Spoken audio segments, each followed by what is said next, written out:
all that stuff. By the way, we're live. Star Wars Explained. Yeah, Star Wars Oh, Explained, what? All right, yeah. and they were going after Star Wars Theory and like all the other people, and so we read that out, Yeah, and I it was recall like, that, yes. oh yeah, like it was a terrible thing. Look at all of these people. Mm. Believe it or not, I have people and friends. In this Yeah, these are people I know in like quotation marks. So in quotation. Come on, you can't say you don't know me too well. so here's the thing. I'm actually going to do the opposite. I'm going to have the introductions of things. So you guys can go ahead and the one down from me is that one, the Blackbird, or you guys can go until you run out of words. Introduce yourselves. All right. Hello. Oh, I think he's the most you famous wanna one go first, here. Halloween, or No, it's fine. I think you're the most famous one here. Like, fair enough. except for Master Alright. Ficus, but yeah, Yay, popularity. I have none of that. You'll be fine, dude. All right. So, my name is Crow Callaghan. I'm a musician, electronic music producer, and yeah, I've been doing a lot of remixes lately for the game Sonic Rush. I'm also an avid gamer, and yeah, and also just like everyone else here, I'm a Mahler enjoyer. I often watch the Fat Podcast and also watch Mahler's videos. What's that to do with this? And yeah, can't wait to. What does that Can't have wait to to do be with part What's of that to do with us? No. But yeah, no. I'm thankful to be here. So thank you, Falco. That's fine. Not a problem. I have a platform. People can use that platform. Real. My outreach is insane. But 312 subscribers would agree. yeah, after like 8 years of being here, so it's like EA. Hey, look. With It's better record than me. With subpar like Dark Souls gameplay, yeah. So it's like, so anyways, who is next? Really It's kind of funny. I'm really bad with names. I think anyone can know that by now. So whoever wants to go next, that's not him. That's not right. Crocout. Yeah. So I am Ichigo Kurosaki from. Obviously, I'm joking, but I'm a no name, and I have a script that's forever in production until I complete it. On That's what? about it. I'm not. Oh yeah. The script being on Netflix's adaptation of Avatar: Last Airbender. Ooh, I heard that was. For it. I saw that first episode. It was terribad. That was second worst piece of media I've watched this year, other than a damned Marvel. What if episode? Yeah. Yeah, it was a. Only hot takes here, gentlemen. Parody. Only hot takes here. You're welcome. I think that's the coldest take because that's the lowest rate. That's even the lowest rated episode on IMDb. So. What if yes. Marvel made a good show? IMDb, the movie equivalent of IGN. So, anyways, Endgame is rated better than Blade Runner on there. Endgame? Endgame. Endgame. Oh, okay. Yeah, hold Avengers on. Endgame. I should have specified that. Let's. Whoa. Yeah. I do wonder who could have made Ichigo watch that What If episode. It's a great mystery. Oh damn! Oh, we will never know. Franco, you finally effectively got me back for when I showed you that Bulgarian treasure planet thing. So Hey, that was actually good. No, it wasn't. Amazing. But I don't know what you're talking about. It's got Walter White in it. Walter White does have Bryan Cranston in it. You know what else has Abe Vigoda in it? Good Burger. That doesn't make it a good movie. Shut up. So, anyways, Arwen, do you want to go next, or if you have a Arwen? Arwen. Listen. It's appropriate for today's. What did I just tell you? It's Arwen 15.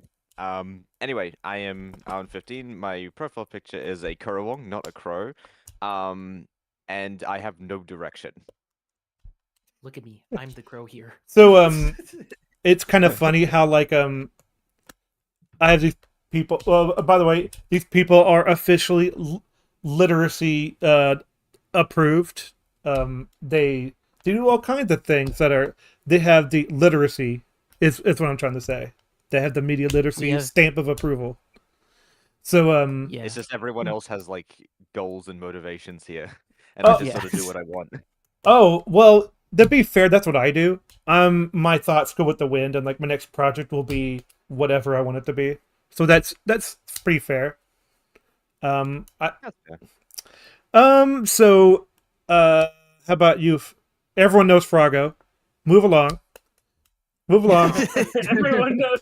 Man, you introduce yourself. You don't even let Frogger The Deuce introduce sitcom. himself. How dare you? I never introduced myself. Okay, I said I was bad with. That's I said I was bad with names. That's not introducing myself. That's a you're characteristic you're of myself. Yeah, You're right. You're right. You know, I was gonna make a joke about me being like continuity matters. Okay. illiterate. Continuity, yes, it does matter. I just can't remember mean, people's names. Like that's nothing to do with continuity. My name is Froggo. Those of you who've been watching know that I've been on this show for a bit now. He's my co-host. I am my New Year's resolution to start and finish a video that I plan to do, which is a whole script breaking down the problems with Arcane Season 2 Act 3. Makes sense. Finish that project. Don't quit at the middle starting line. So Yeah, no. Always finish your actual projects. Never have them by well, the it depends. If you're not feeling it could be that romance phase of negativity. I had that sometimes where it's like I can't wait to get started, then I'm like, I'm just not feeling it.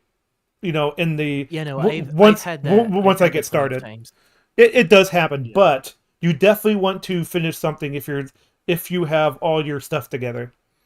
So it's like, So anywho, Master Ficus, you did a video recently. Maybe you I did a video where I bullied a disabled guy for like 2 hours. So I don't regret it. I don't regret it. Well, because he's smart enough to know better. Like, I think. Theoretically. No, I think he does. Like, in order to be bad faith, you have to know what you're doing. I think so. Because like, there's no way you act in bad faith and then know it's like, hey, I got away with it. It's like, he. By the way, I don't care if you name him on stream. I don't care. Like he can. Oh no! It's funnier if I don't. Oh yeah. Don't worry, I will. Yeah, I mean, saying you bullied a disabled person for 2 hours is much fun. It's like I can't wait for people to clip that one day. I can't wait. Absolutely brutal and horrible. I can't wait for someone to clip that. I don't regret it. Because I don't regret it. people are gonna call me like I have the R pass. Okay, I am actually that kind of person. So you can't beat me. You know that one time when Linus said Linus Tech Tips said they used to say the hard R, and what he meant by that was the R word, and what? not what a pussy. Oh no, not a retard. Falco. Yeah. Falco, do you want me to share the link to your stream into a trash compactor? Nah. No, it's fine. We're fine. Alrighty then. I don't want those peons in like, oh, it's just an EFAP clone. Like, all right. Who cares? But anyways, we'll be fine. We'll be fine. But like, actually, there's one more person.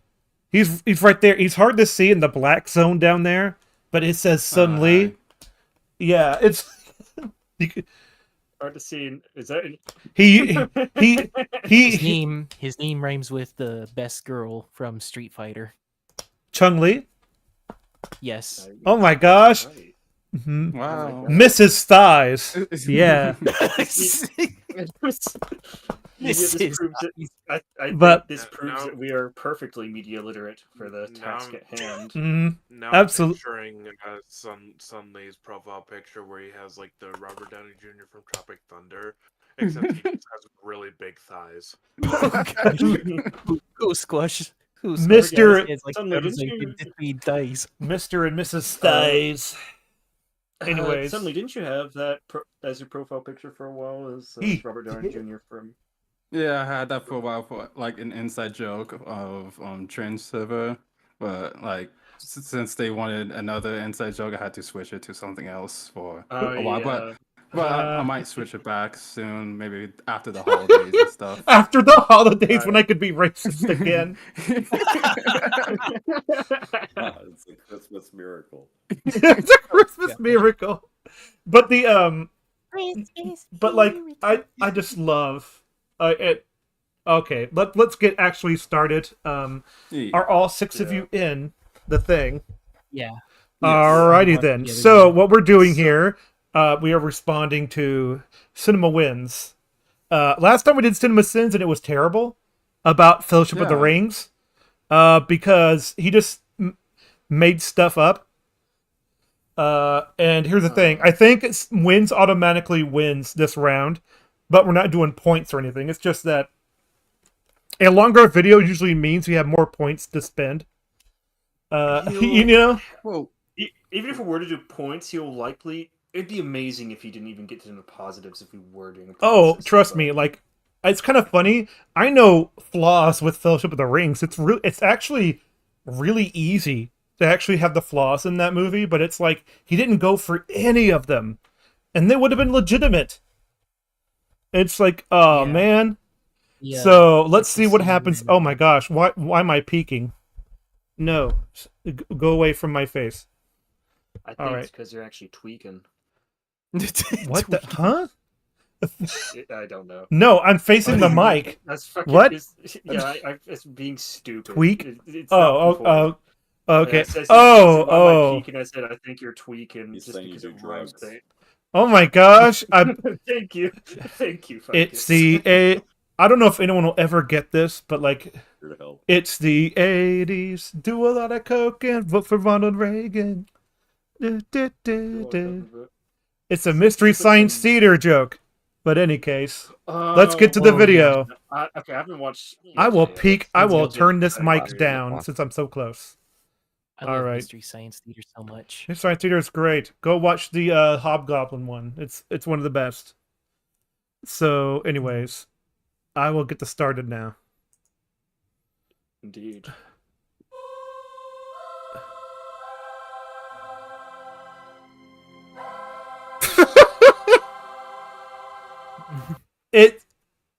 Listen, Well, I just it's just an intro, but I do kind of love it for its it does kind of fit, but I keep thinking about I the hate black. I don't think it fits. I mean, dichotomy of it man fits and more, right here. but the reason why I'm laughing is because like I keep thinking of the Black Widow. No. It's like where those like little girls were, like screaming Yes. in between all the yes, and and you that hear was the funny. That was great. hmm I don't know. Can you give a win to a movie for creating a new font that's become so recognizable that just the mere sight of it gives you goosebumps? No, Mm, not really. I mean, no, I mean, maybe. No. But it's not very substantial. no, Yeah, no. it's It's like you're giving it a really a win based on just ooh, it's a font. I'm like, who gives a crap? Shut up. I mean, to be fair, it mean, is one of it's the nice- better. it's a nice It's one of the font. better. Actually- It's a nice font. It- Yes, it It's is. a nice Actually, it is. It is kind of. It's actually.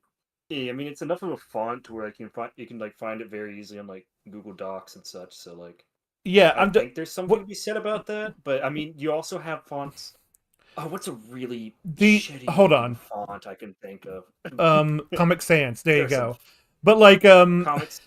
That's not the shittiest. I'm gonna be honest. no, but it's that's a good not.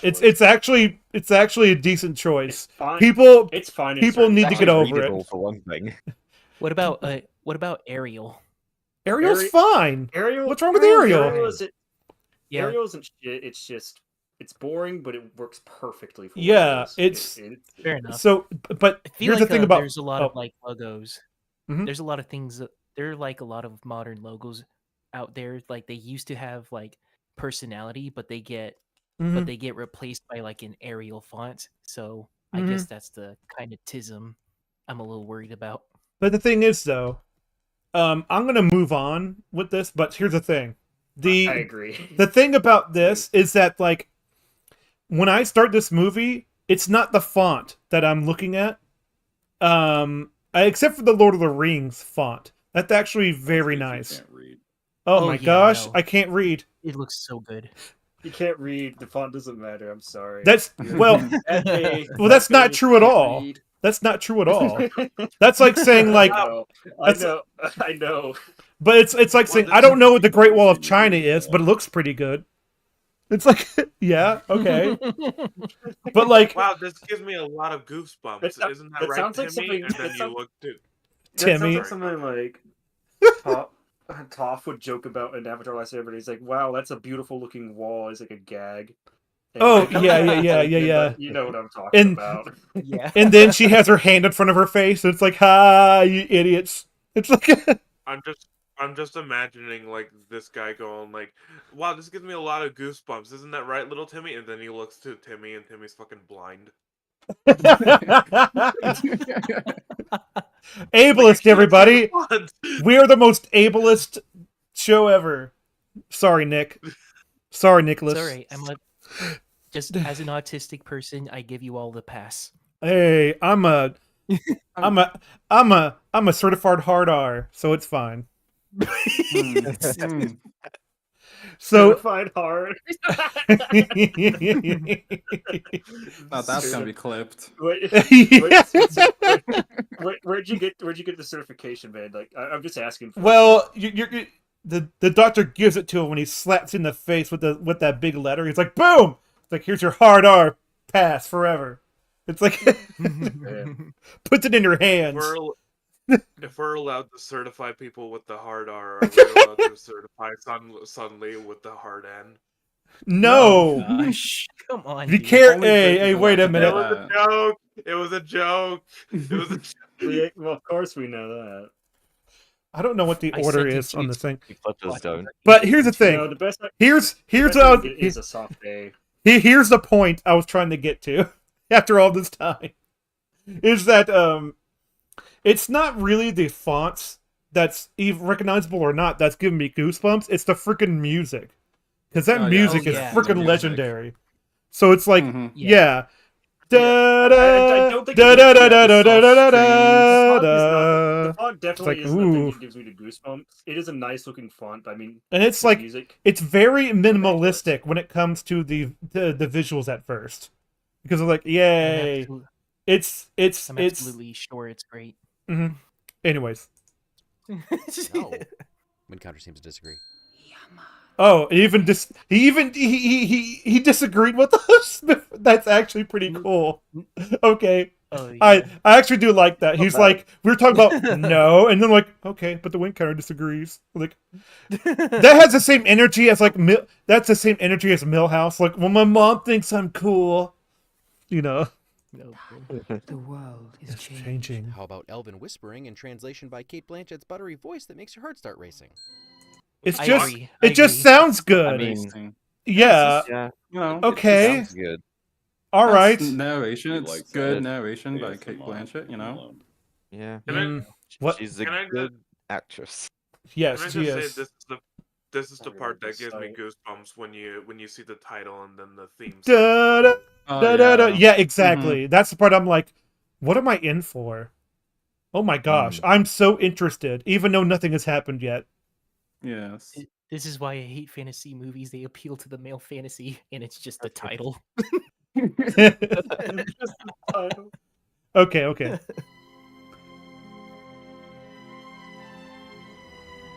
How about a score that sends chills up your spine with a mix of mystery and anticipation? Last one. But to be clear, yeah. Okay, hey, more on the moving on. cultural impact and significance of these films, because anything that creates these emotions did a lot right. And don't tell me it's because of the books. Plenty of amazing story adaptations have been totally flubbed. That said, I'll keep it as objective as possible since we've got...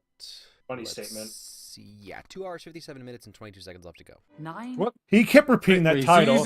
He's using the O word. Theatrical? Yeah, yes. Wait, yes. Oh. What? Let Sunny speak.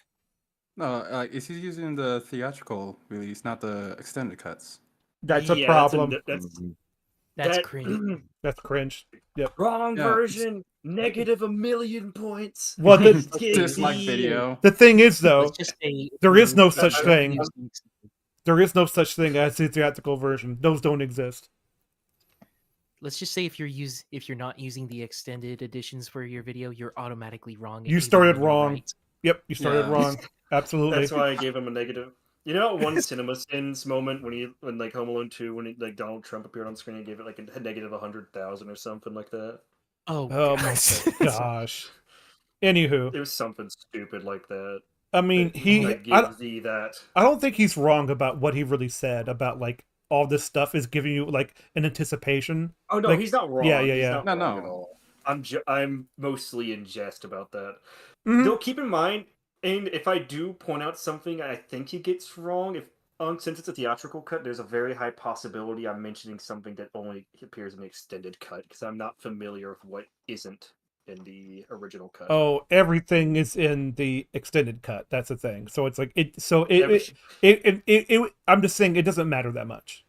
So Okay. so whatever. Rings were gifted to the race of men who, above all else, desire power. Has anyone ever considered that since Galadriel is telling us this story, maybe she's a little biased against the humans? No. No, No. that's history. No, I don't agree with that line whatsoever because we see how Galadriel treats humans, especially Aragorn, later in this movie. She does not have any prejudice whatsoever. Okay, how does she treat If anything, it Boromir? would be Hold on. Boromir. Hold on. When Boromir. when she talks to Boromir inside of her head, she says like, "Your world is doomed, but it can still come back." And here's the thing: it's Boromir who thinks that's like, I don't think we have a chance, unless you, Aragorn, take up the call with me. We can go back to Gondor. It's like they have that conversation because like that's why Boromir is like when he looks at her, she's feeding him all this information, and it's like and he can't take it because in his heart, he can't take what she is offering him, and plus it's criticism that attacks his very character. So it's like it's very good stuff. I guess my question is now: is that scene in the theatrical version, or is that like? Yes, it is. Yes, It is because Mhm. I've only seen the extended cut, so I have no idea what's in the theatrical Well, version. even if it's not, he's doing it wrong. Mhm, I was exactly. also Correct. I was also gonna say like if Galadriel, honestly, even if you would expect her to basically talk bad about the dwarves, which elves are known to do, Galadriel is one of the few elves that wouldn't have any bias against anybody as she's retelling history. That's actually I mean, really she certainly- true because Yeah, she because, certainly didn't. She certainly didn't like downplay like the dwarves in this narration right here. And No. she's certainly not doing it against the humans either. She doesn't downplay the dwarves in this narration, and also I would say she isn't biased. is she not against proven dwarves, correct? as shown later. Like, is she? I mean, she is exactly correct. She's Yeah, exactly. correct She's correct. in the overall story. Not to bring in like not to bring in out of movie material. You don't but have she's, like, to perfectly because correct. what happens at the beginning of the movie? You're right. You don't. The ring is found, and you know what the 9 represent? The kings of men who took the rings. Yeah. They fell. It's like they It's not- could but it's because not they that desired represent it, power. They are. They are. Yeah. Yeah. It's like Hold up. Is he gonna just have the line end here and then give it a win. Like it's a win Yeah. that Galadriel is being biased against the humans. Probably. Yeah, that's how his That's structure works. I don't. That's how his structure works. Unfortunately, like and It's also like it's probably Cinema gonna be a lot Sins, of yeah. things. Everything he It's says so is a win. sad. So Sometimes he actually like says something that's a criticism, but then gives it a win. Yep.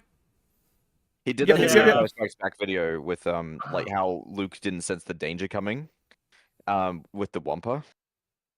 fucking oh god, that line doesn't he say something like 4C Whoa, senses or something? on- Oh yeah. Yeah, sorry. Oh yeah. We'll get to the bad delivery when we get to it. I think. This Mhm. feels like uh, this. Honestly, this channel kind of feels like if Chris Stuckman ran Cinema Sins. Well, I wouldn't go that don't- far. More than Chris Stuckman, I think. I don't even think Chris Stuckman would say something like that because he knows too much about Lord of the Rings to go like, oh well, yeah, Galadriel's clearly biased against the human race, which is obviously not true because there's no scene at all telling us that Galadriel So, has a bias. It for doesn't anybody. follow. Yeah. when Yeah. Chris It's not- Stuckman actually like did reviews, I don't remember him being particularly bad at catching things and reviewing. In fact, I think he actually did that well. Before the dark I think he times. can actually analyze Before the things. Empire. Like I'm just Yeah. talking about like how Chris Stuckman is like overly positive when he doesn't need to be because he doesn't wanna Today, downplay yes. any kind of movie, even though that's just him being very, very cowardly. hmm So anyways, I will go.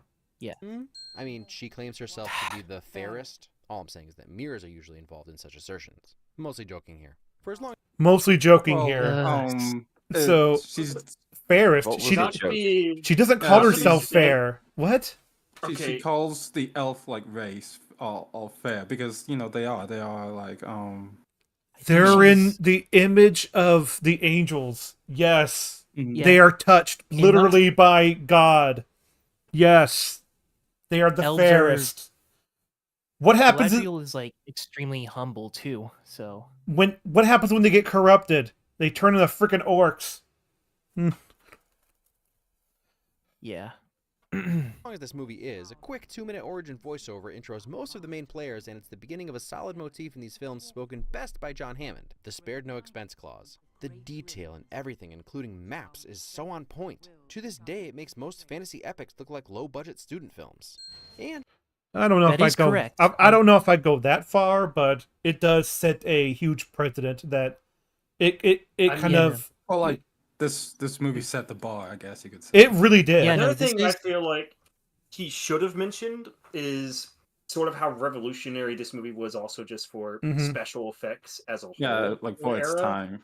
And just like Yeah. everything else, like they learned the wrong lessons for it. I remember the not to go on another tangent, but like what was the one thing at the Disney Maleficence? They had the huge battle scenes with people rushing each other. And it's like in a big war between the fantasy creatures and the men. And I'm like, you're just copying like a lot of what Lord of the Honestly- Rings tried to do. Like There was honestly, also- Falco, when you Really mentioned cheaply. when you mentioned that, I just want to die inside. yeah, I There know. was also In the Name of the King. You guys remember that movie? Yep.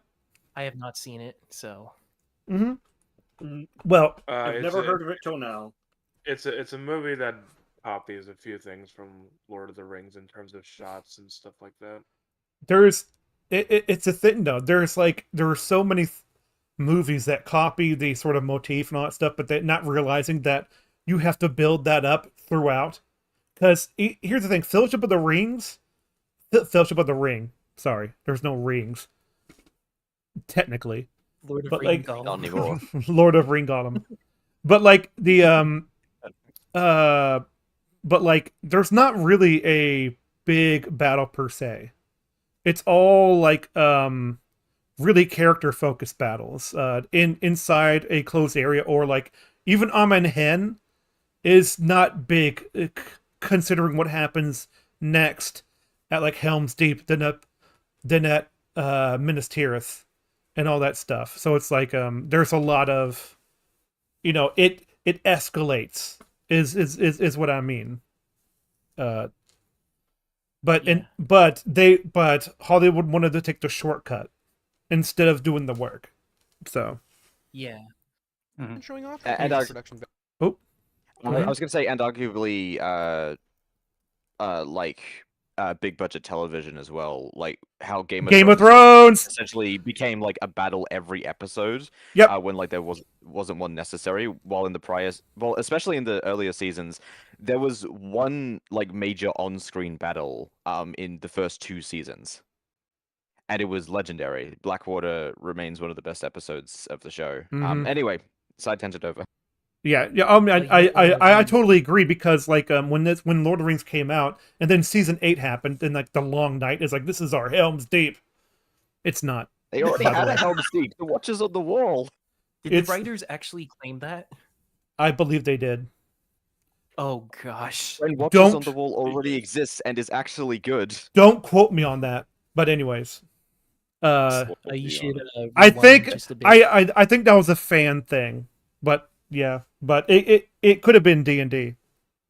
But Everyone anyways, quote him. value with a Yeah. huge epic scale battle was a smart play. The fearlessness on Elrond's face in this opening battle with by the arrows- way, I said Fellowship has no large battles. I forgot about the opening. I'm an idiot. Whoa. It is Good a very enough, good way to start, though. Like, But it's what like, I it's sort mean- of like a taste of what could come, you know? Yeah, exactly. Yeah. But it sort of escalates It's also down, kind of up again. it's also kind Mhm. of it's a very skimmed over battle. Yeah, If it's any like a Sort of. glimpses summary of of the a- battle more It's so a than summary of the, a battle. than Yes. the full extent of Yeah, it. Yeah. some of a large battle. Anyways, Which is all we face need. literally moving Of his course. hair. In addition to Elrond earning badass good guy status, it immediately sets the elves apart with their efficacy and skill level in a short scene. And then Sauron gets his own intimidating intro, showing off his power and the power of the ring when he's wielding it, which was a great way of representing him since he's barely seen as more than an eye throughout most of the movie. well that Hmm. well that because it represents a spirit. But like it's Can kind of I just- funny. Yeah. Yep. What? Can I just say that that part where he's whacking the soldiers and they're going flying, Okay. that is the only dated shot. Well, one of Yeah. the only dated shots from Lord of the I don't know how you depict that without it making look kind of awkward, because that's kind maybe of not as fast. I think Especially in actually- 2001. maybe adhering to gravity would be one thing. well. What if it's so Well, powerful? Nice. Actually, hold on. Hold on, let me see. I didn't think he was hitting him directly. I thought he was like using some sort of weird. Look, telekinesis boom! sort of This thing. is one of those He just touches I them think- and they go flying out there. It's like, Yeah. So- The yay! main, I main interpret- complaint is that they fall too fast. I think they hit the Sure, ground again too sure. fast. Like if they were being hit with excessive force, they'd be in the air for a long time. So this isn't like I always thought Sauron was using like some weird telekinesis technique or something like that to like drag. No, people I up into the I air think the from swinging his mace. I think what's going on To show is his that like power. he swings with such force that like people around him go flying off. It's like, Even yeah, the wind does it. Yeah, like the people even behind the soldiers that got hit fell over. it's like Like, so it's like an area of effect in a Dynasty Warrior game. So like, yeah, To go off on this point he's making, I think what's been think seen it's, as more than I throughout the most of the movie. we see. I think he's better. Sauron's power is better represented like throughout the entire trilogy, just through the power of the One Ring, the way it corrupts Correct. people, not just to like around Whole the command people mode, that Frodo yeah. surrounds them. Yeah, But yeah, the I consequences and everything. well, it also represents like how much of a large force he has. It's like people are just he's so powerful that he draws all evil to him, and he's just he's not even physical. So it's like, what if he got physical? Like, whoa, whoa. It's like so it's well, you know what I mean. It's like that would be really bad news. Like, so it's movie. This is one of those Speaking of, by the way, he never meant to go out into that battlefield, but like the battle is going so badly that he goes to his physical form and risks being destroyed. It's like if it wouldn't have mattered either way. So it's like, yeah, I'm on to go out fighting and take some of them with me. That was his sort of thing he did. Okay, let's read this. This is one of the easy to criticize moments that's actually a great characterization for Sauron. Dude is cocky. He's talking about the whole like reaching out to him. Yeah, trying he's to like, tickle him. easy to criticize. Does he say moments anything that's else? Actually, a great characterization for Sauron. Dude is cocky. He just basically won the. Actually won the battle by himself and then got caught Could off go guard by. either way. Well, here's the thing: with all those people, they would have got him eventually. Like, you just have people back off. I don't Well, even let's think be- this let's is be- cockiness. No.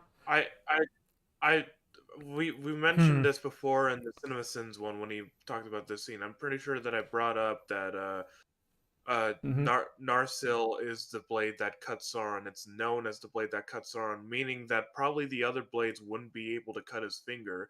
But You think since so? That's such a special elven blade, it's able to cut the finger right off his hand.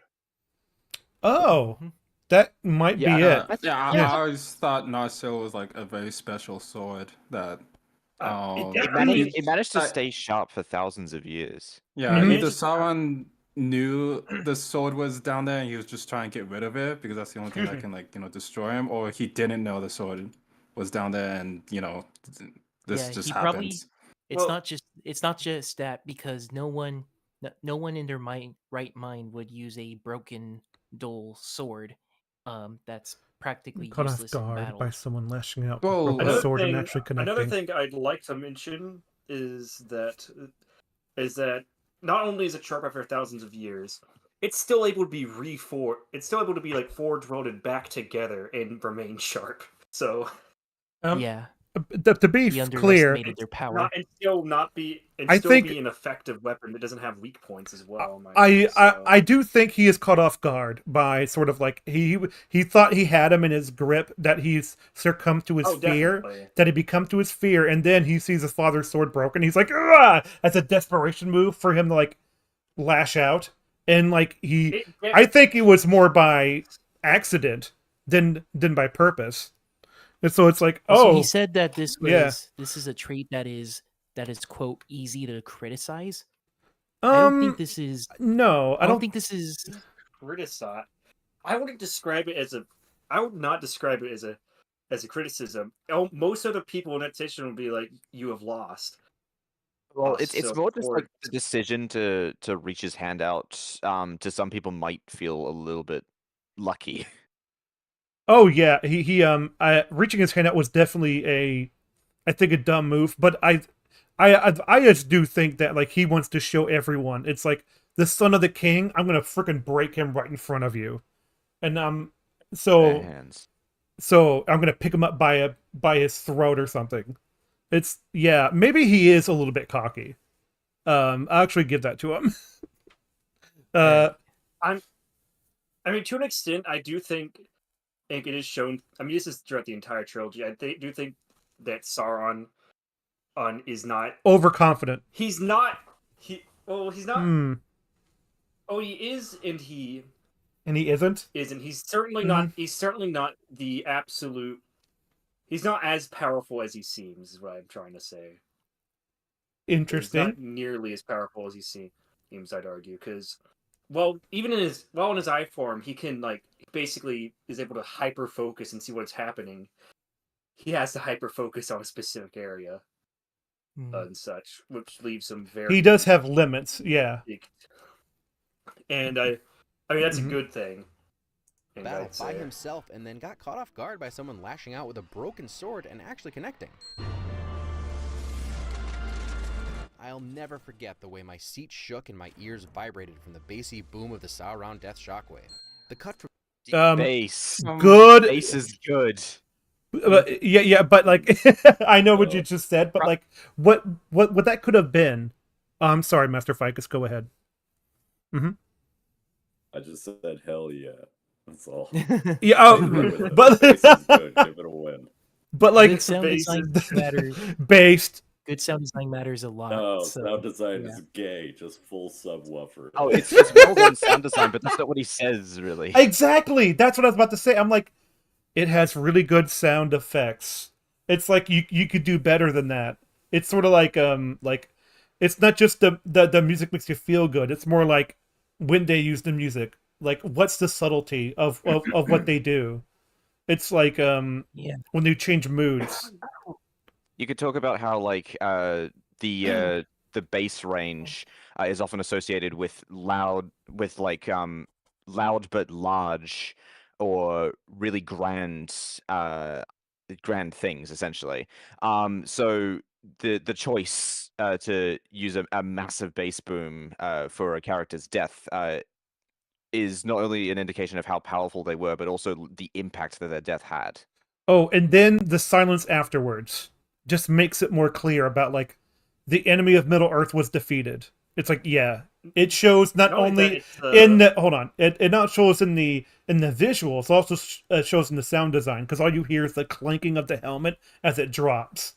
It's like really nails it.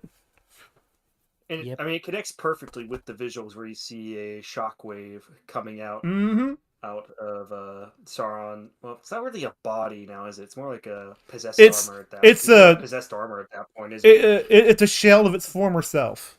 Like yes, he's more armor than man now. Well, he's just armor.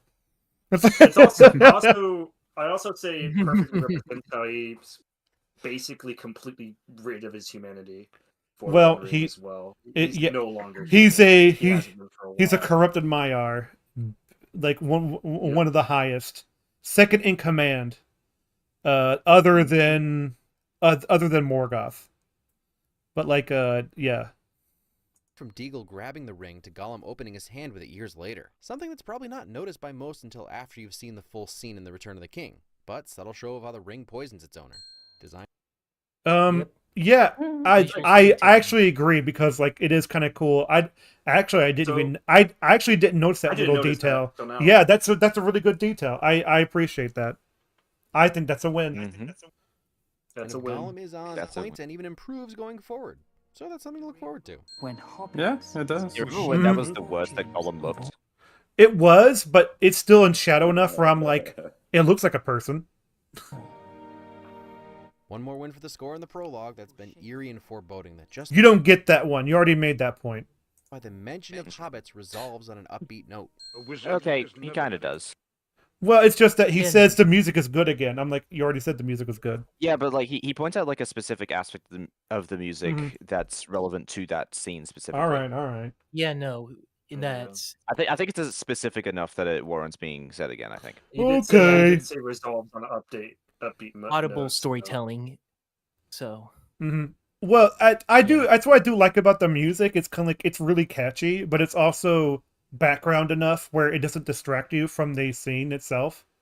So it's like, it's that's really tough to do. Actually, I'd say possibly my favorite track of the entire movie is probably "Keep It Secret, Keep It Safe," because I think it starts off with. I'm pretty sure it starts off with Bilbo singing "The Road Goes Ever On and On." You know the song. Yeah. It's slowly fade. You know how it goes. Of course, yeah. Like 9-minute track that I think plays throughout the entire sequence of scenes. My favorite will always be "Leaving Rivendell." Let's see if he mentions that there, because that he could talk about that, because I'm pretty sure that is placed throughout the entirety of the sequential scenes, and it doesn't get cut or stop at some point. If I had we're smarter people here. if I had to pick what was my favorite soundtrack from Fellowship of the Ring alone, it'd be Breaking Up the Fellowship. That's really good too. I also love the theme. I also do love the theme when the ring rays appear. Yeah. I love the Nazgul theme. And also when the Balrog appears. Oh my gosh. Yeah, that's Bridge of Khazad-dûm. You remember in the EFAP movies when they were talking about Fellowship of the Ring, they were talking about the Nazgul theme, but they were just picturing it as one of the Nazgul holding up a giant boombox. Yeah, and then he carries it wherever they go. He does like those cheesy hip hop postures. He's like, shut that off! We're trying to stab him. It's like, shut this. Sorry, jeez. He arrives precisely when he means to. Fanghorn Forest fake-out shadowing. Tell me everything. Forest Fanghorn. What do you mean by that? Can you go back? Can you go back? So he's talking about the Fanghorn. Yeah, the Fang. Oh, okay. Precisely when he means to. Fanghorn. That's Fanghorn. What does that have to do with this scene? Fake-out shadowing. What does that Yeah, do no, with that's anything? A wizard. A wizard's never late, but like, needs to- I don't know. If it just feels like he just needed to give it a win, so he's like, this is foreshadowing for later. Like, okay, neat. It's a foreshadowing for later, and beyond that. Not beyond that. The surface level is that it's damn good. It's good characterization for Gandalf. Well, yeah, it's no, yeah, I never saw this as foreshadowing. no, it's not. I mean, you can It- interpret it as that, but I'm not. Oh, even absolutely. sure if that was the intended purpose of the line. Well, death of the author here. I think he did intend it because, like, because like you can't just say that because like I think every part of the script had a purpose. Actually, no, that's in the whenever they wrote it. Actually, no, I think that is intentional because that's in the Mhm. original book as well. So, Well, I think well, it's definitely if it is foreshadowing, then what? it Yeah, would because likely like be intentional. because when he shows up in Fangorn Forest, he's like he appears when he needed to be, and they are correct. And then later in Helm's Deep, he did it again, and then he showed up in Minas Tirith. Yep. So it's like, Minas Tirith. all right. He showed up before Minas Tirith, actually, in the middle of the What? forest. What's Oh wait, you're talking about. I'm talking about Return of the King. I know what you're. But anyways, where it's like Oh, you're talking about. Okay, I know. What yeah, you're it's talking like. about. I get what you're saying. But still, they're saying like Mistake on my part. absolutely, but like, it's just that from other people's point of view, it's like he appears precisely where he needs to be because he is literally like a what do you call him, like how like an apostle knows where he needs to be in the Bible sort of thing, where it's like, no, I'm here where I'm supposed to be. It's like, yep. I'd argue he's a good example of a Deus Ex Machina. Oh, well, he would be God from the Machine. He'd be Deus Ex, right? Or would that be no whatever? Yeah, he's Whatever. he comes up from on high like an angel, like he is, because he is one. Yeah, he comes in. Yeah. He comes in Anyways. at the time he's needed. It makes sense when Yep. he does. It's not contrived. That's why I say Mhm. he's a good example. It's also set up. Like we actually sort of know it's coming without realizing that that's Yes. going to be the saving grace. Oh, because like when he says like look for me on the light of the fifth day, it's like he did set up. It's just that there's been so much going on, you kind of forget it. It's like, oh right, yeah. Fake out shadowing. Tell me everything. Are too eager and curious for the hobbits. That's unnatural. Ring bearer willingness shadowing. Oh my god, is he just going to say a whole bunch of things and just put shadowing on the end? Or Yeah, is he going to talk about? Hold on, far you know, eager the for cure for characterization? Hobbit, almost unnatural. Oh, hold up. Well, Oh. it is I will- unnatural because hobbits are loses- not curious, like creatures. Like they You- stick to themselves. They like do basically the same things. They have a schedule to stick to. Yep, You make know? So it is unnatural. make for Hobbiton hobbits. great It is again. Yes. It Those is points here. it is unnatural. There's also the fact that it does tie into Bilbo's character as well, because Bilbo Mhm. was also a unusual hobbit after the events of The Hobbit. Even before Also, the he's Hobbit, losing- he was very He's losing a lot strange. of points. But like Yeah. Now this is mhm. bringing out of movie materials in, obviously, Mhm. but of course, I mean, even then, I think in the movie when you see, even if you haven't like read The Hobbit and you see him in Lord of the Rings, he's characterized pretty well as an unusual hobbit as well. So Oh, yeah. Well, I think this movie, it establishes this that. movie, Mhm. this movie characterized him as unnatural, like curious. Because- like he even says he wants to go back out and like to the mountains and yeah, that's why I and, was like, saying Mountains, this movie Gandalf, characterizes someone mountains. like that as well. Yeah. When we do see him, so Well, it's not just that. It's more like if Frodo says it right here. He's like, before you came along, we Baggases were like, and now we're labeled disturbance of the peace. You know, it's like we're well fond of. You know, like it's like, you know, whatever. Willingness shadowing. The long-expected battle. A wizard referencing a chapter title from a book he was created in. Who'd have thought? Before you Yes, because because references are always Oh. the best thing, because that's what makes it good. it's not only that it's a good. It's not only that it's. I'd say hey, there's something to say about it being a reference while it still being a natural line. Hang on. As well. You could say something about that, like you could say it's a reference, but Screenshots. also It doesn't like scream at you. It actually it works as a line too. It flows naturally. Does that show up on the wait? Does that show up on the stream? No, it does It's not. not like Oh, if you okay, just, like, okay. It's not like if you're a character. It's not like if let's say there's this made up Star Wars movie, and it's just like some characters like, are we in a Star War? And it's just like, shut up. But here it referencing But but here it referencing a chapter name, it works. Remember when Gandalf says there's only one Lord of the Ring?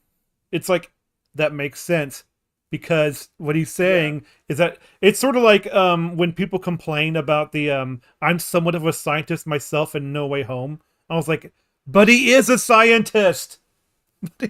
That's the thing. There is only one Lord of the Ring. Wait, what was that? Who's taking pictures?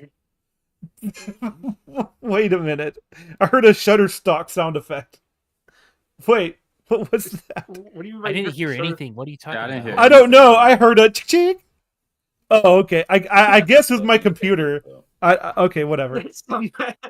The government, the CIA is taking webcam pictures of your face right now. They consider you a threat. Yo, what's up? Welcome to my OnlyFans. You gotta now hide. You gotta hide from the government spy satellites by closing your. Well, that's why you put aluminum foil around your computer, and then you put it in the oven for after 300 degrees. It'll be fine. It's a good recipe for a baked potato, but not a baked computer. Baked computer, like whoa. If you want a baked computer, just put a Pentium 4 in there with no cooling. You like spread it with Well, butter and everything. Yeah, like shit it with bacon, just in case. Some. Anywho, Guys, I think we were Anywho, I think we were watching a Lord of the Rings video. It's a crazy idea. Never had any adventures or did anything unexpected. this is what I'm talking You trying about. to tell me you never seen a hobbit ride a barrel down a river? If you're Oh, fuck's sake. It's just a do not- reference. Why would you Reference to Hobbit. One of the worst scenes in the Hobbit trilogy ever. That's a spiritual negative a million. I still hate how the Hobbit trilogy. Anywho, anyways, We have all the scenes you could have. I'm just gonna referenced. Why move did you on. bring up that one. I'm just gonna move on. It's because it's a reference quite yet. joke. Don't move on Why? quite Why? yet, Why not? Why? because Why? He's pulling this as a reference, but you Mhm. know in The Hobbit that was maybe it's like, oh, I wrote something about that in The Lord of the Rings. Then Here, I'll throw this into The Hobbit. It was the order. It was This one of Bilbo's. inspired The Hobbit, not the other way around. I know, but the thing is though, it's like in The Hobbit when he talks to the dragon, it's like he does mention Barrel Rider. It's like, Well, okay. There is like a briefly mentioned barrel riding scene, but it's not. It's like only briefly mentioned, and it's like it does like a bit of a skip where it just describes how being in the barrels is uncomfortable riding in there at the end of the river. Okay, sure. So and then I'm gonna be it's not an moving action on. Scene. I know. Falco, why don't you just Mhm. let people speak? Why is... Shut up, you. No, we don't. Shut up. Falco, Mhm. can you rewind just like by 5 seconds or whatever so that we Sure. can do the whole like segment? Well thought of. Never had any adventures or did anything unexpected. You trying to tell me you never seen a hobbit ride a barrel down a river? If you're referring to the incident with the dragon, It's pronounced Benedict Cumberbatch. Tricky, I know. Whoa. Wait, did you get that Oh, yes, win? Did you because get that win? because the dragon's played by him. Yeah. Okay. All right. Lame. Oh, you're roboting. Roboting really hard. Okay. Stop. Hello. I'm not gonna let you finish talking, Froggo. oh. I'm sorry.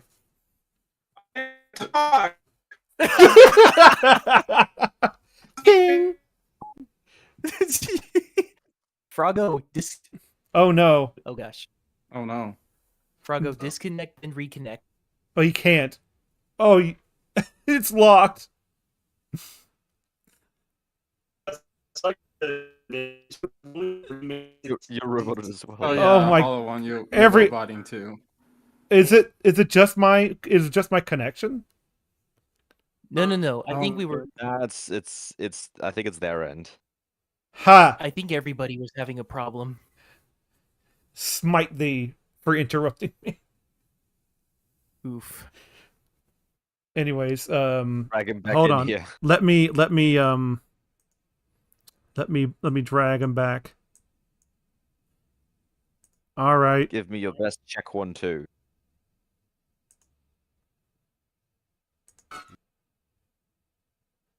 Froggo. Hello. Buggles. I put him back in, didn't I? Yeah, you did. Okay. Maybe they're not here right now. Maybe they're checking their watches, crossing their T's, dotting their I's. Crossing their T's. They're doing something over there. Are they? Crossing I your think T's, Froggo dotting was your actually trying to speak. Oh crap! My it seems like everything's going bad. Hold on, let me see what's going on. Am I in cutting off too or no? You sound fine for now. All right. Because I do know that. Because my end is showing that it's going back and forth. Yeah, it seems like the Wi-Fi on my end is also weird, because like it might be Discord, because I don't know why my voice channel is getting it's really low right now. It's at 31 something. My connection sucks in background noise VC. Yep. Background noise VC is going down. Are you guys dying? It's in yellow and red for some reason. Is there too many people in here? Is that the reason? It might be because you put me in first. You think so? So the way the Discord works is that the location of the call is whoever entered it first. But stop. Okay, hold on. Let me put you down here then. Oh, I can't. Hold on. You mind if I push you back out and put you back in? Yeah, sure. Maybe it might change the location. Okay. Oh no, people are dying on the stream. All right. No, it's I'm probably the one here with the fastest connection. Like I'm not used to my ping being less than 100. It says now that it's not 266. I don't understand. Mine's above 200. Mine's above 200 as well. Well, I could just stop streaming and just do a record, and then cut this part out. Yeah, maybe just let's restart the call completely. We'll just get everyone out, and then maybe Falco, you should put yourself in first. All right. I didn't think this would be an issue, but I didn't think it so might be either. the Australian thing. Okay, hold on. Intermission time. Do. All right.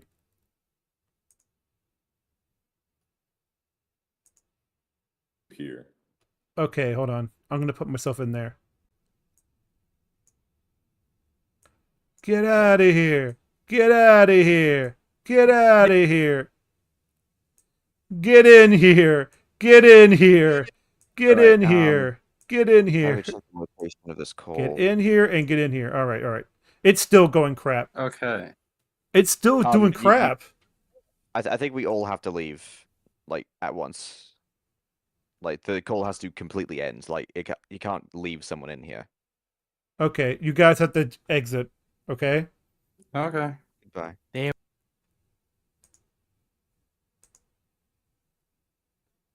Oh, right. Nope. Get out! Get out! Get out of there. For me, what do you guys good? Why'd you guys not leave? I think Discord. Leave what? I think Discord's messing up really bad. I explained it earlier, but the way that Discord works is that the person who enters the call first, that's where the call is located. Mm. And they put me in first, and which means that it's subject to Australian ping. Okay. All right, we're good. All right, we're good. I'm in the 200. All right, we're good. Still good. Oh. Still good. Because the call location was Sydney. I'm not in Sydney. Okay. Okay, so that was the issue. Yep. Okay. Yeah, we're good. back. See? Yeah, once people started mentioning that their ping was high, I was like, wait, that's what I'm used to. Mine's really low. All right. Yeah, I'm so joining back on the was- watch Should be okay together. now. is that how Australian internet feels, man? I'm sorry you live in a third world country. No, that's just international calls. That's just how it tends to work. I know. I'm joking. I mean, there is a good. That said, the NBN is 5,000 garbage. miles. 5,000 miles minimum between the U.S. and Australia, so quite a distance. Like, I'm It was amazed that really it's only cool. 200. So Really cool being in Anything Australia for a while, though. I don't Yeah, travel yeah. much. anywho, are you we're fine now, so I will continue. I don't know where we were, but unexpected. You trying to tell me you never seen a hobbit ride a barrel down a river? If you're referring to the incident with the dragon, It's pronounced Benedict Cumberbatch. Tricky, I know. Making children So he's happy. just skipping over talking about the Wow. aspects of the movie. Oh, okay. It's really, wow. it's really insulting, actually. It is. Like there's so much to compliment. Like Ay, ay, ay. but I'm not going to That's mention kind of them. why I appreciate Silver Sins when they cover bad movies. At least they bother to say what's wrong with it. Yeah, I think Sins is better than Wins. Shh. Wait, hold on. What's going on? Are you not in the watch together? Yeah. Did- Why is it? Oh, Why is it sending me to the fucking Edge? I E- want to go to. I want to Edge. go to Chrome. He's edging. Oh my gosh. Just the- do it through Microsoft Edge. Edge. It's Why fine. do you still have it? Edge. Why do you Well, to be fair, Edge is way better than Chrome nowadays. here's Safari is better than Edge. yeah, it is. Well, yeah. Okay, but there we go. It should be normal now. I use Edge for everything now because it's just Chrome took too much resources, and then I tried Opera GX, that didn't help, so I'm like I'll just go to Edge, works fine, so I'm like okay, yeah, Weird. that's right, I'm a basic Edge boy, I don't care, freaking Microsoft Explorer, like. Funny. Dexterity. you have I mean, This says is worse than the optimism thing, the solidarity thing. And it says Oh, boy. Okay, so he's 2,000 years old. All right. It makes sense why he wouldn't have questioned it too much. Yes, he would. I think he would because I think the Hobbit makes him stupid. He does question it. Though. He does. Yeah, that's the thing. He's not dumb in That's this why he wouldn't movie. question it too much. No, he's investigating it for the entire first act of this movie. Well, to be fair, he only investigates when he leaves the ring behind, and the ring says questionable things, and it makes him see a spooky eye. Like, it's like, Yeah. but yeah. 2,000-year-old dude. Makes sense why I wouldn't have questioned it too much. You'll think I'm weird, but it was at this moment where I decided I needed to have long hair. And so I did. Me copying his beautiful beard didn't come for another decade. Yep, that's right. I'm showing you another picture of my beard, even though it's been 2 years since I shortened it, because I miss it. Also, Gandalf's Stormtrooper headbang moment was just as classically unscripted. It's a neat detail. It's an Easter egg. You know, That's I'm gonna nothing be about the ver- movie. Like, I'm gonna be very honest. Listening to this guy talk for so long, I legitimately imagined himself without a beard because I never thought he would ever have something like that. it is kind of true. He does sound kind of. I mean, I Boyish. know some people. Testosterone. I know some people with beards that actually have a higher pitched voice than you would expect. Oh yeah, of course. There's a bunch of feminine people with beards. Sure. Feminine people with beards. What do you mean, dude? Beards determine the pitch of your voice. It should, like, if The beard is your vocal cord. just like someone said. I mean, I can't get new vocal cords. I can't get you vocal cords. The simple fact that Bag End is real. Everything in it is real and built to multiple scales. It's spelled All right, let's give him that one. Oh yeah, absolutely. You're but doing the problem, The problem is that he doesn't say why that's a good thing. He just says it's a neat detail. Story. Yes, because when you build something to multiple degrees, you're using it for different camera angles. You're using it for different kinds of shots. It's not just there because, oh, that's neat they did it that way. It's like, okay. Why is he bringing up?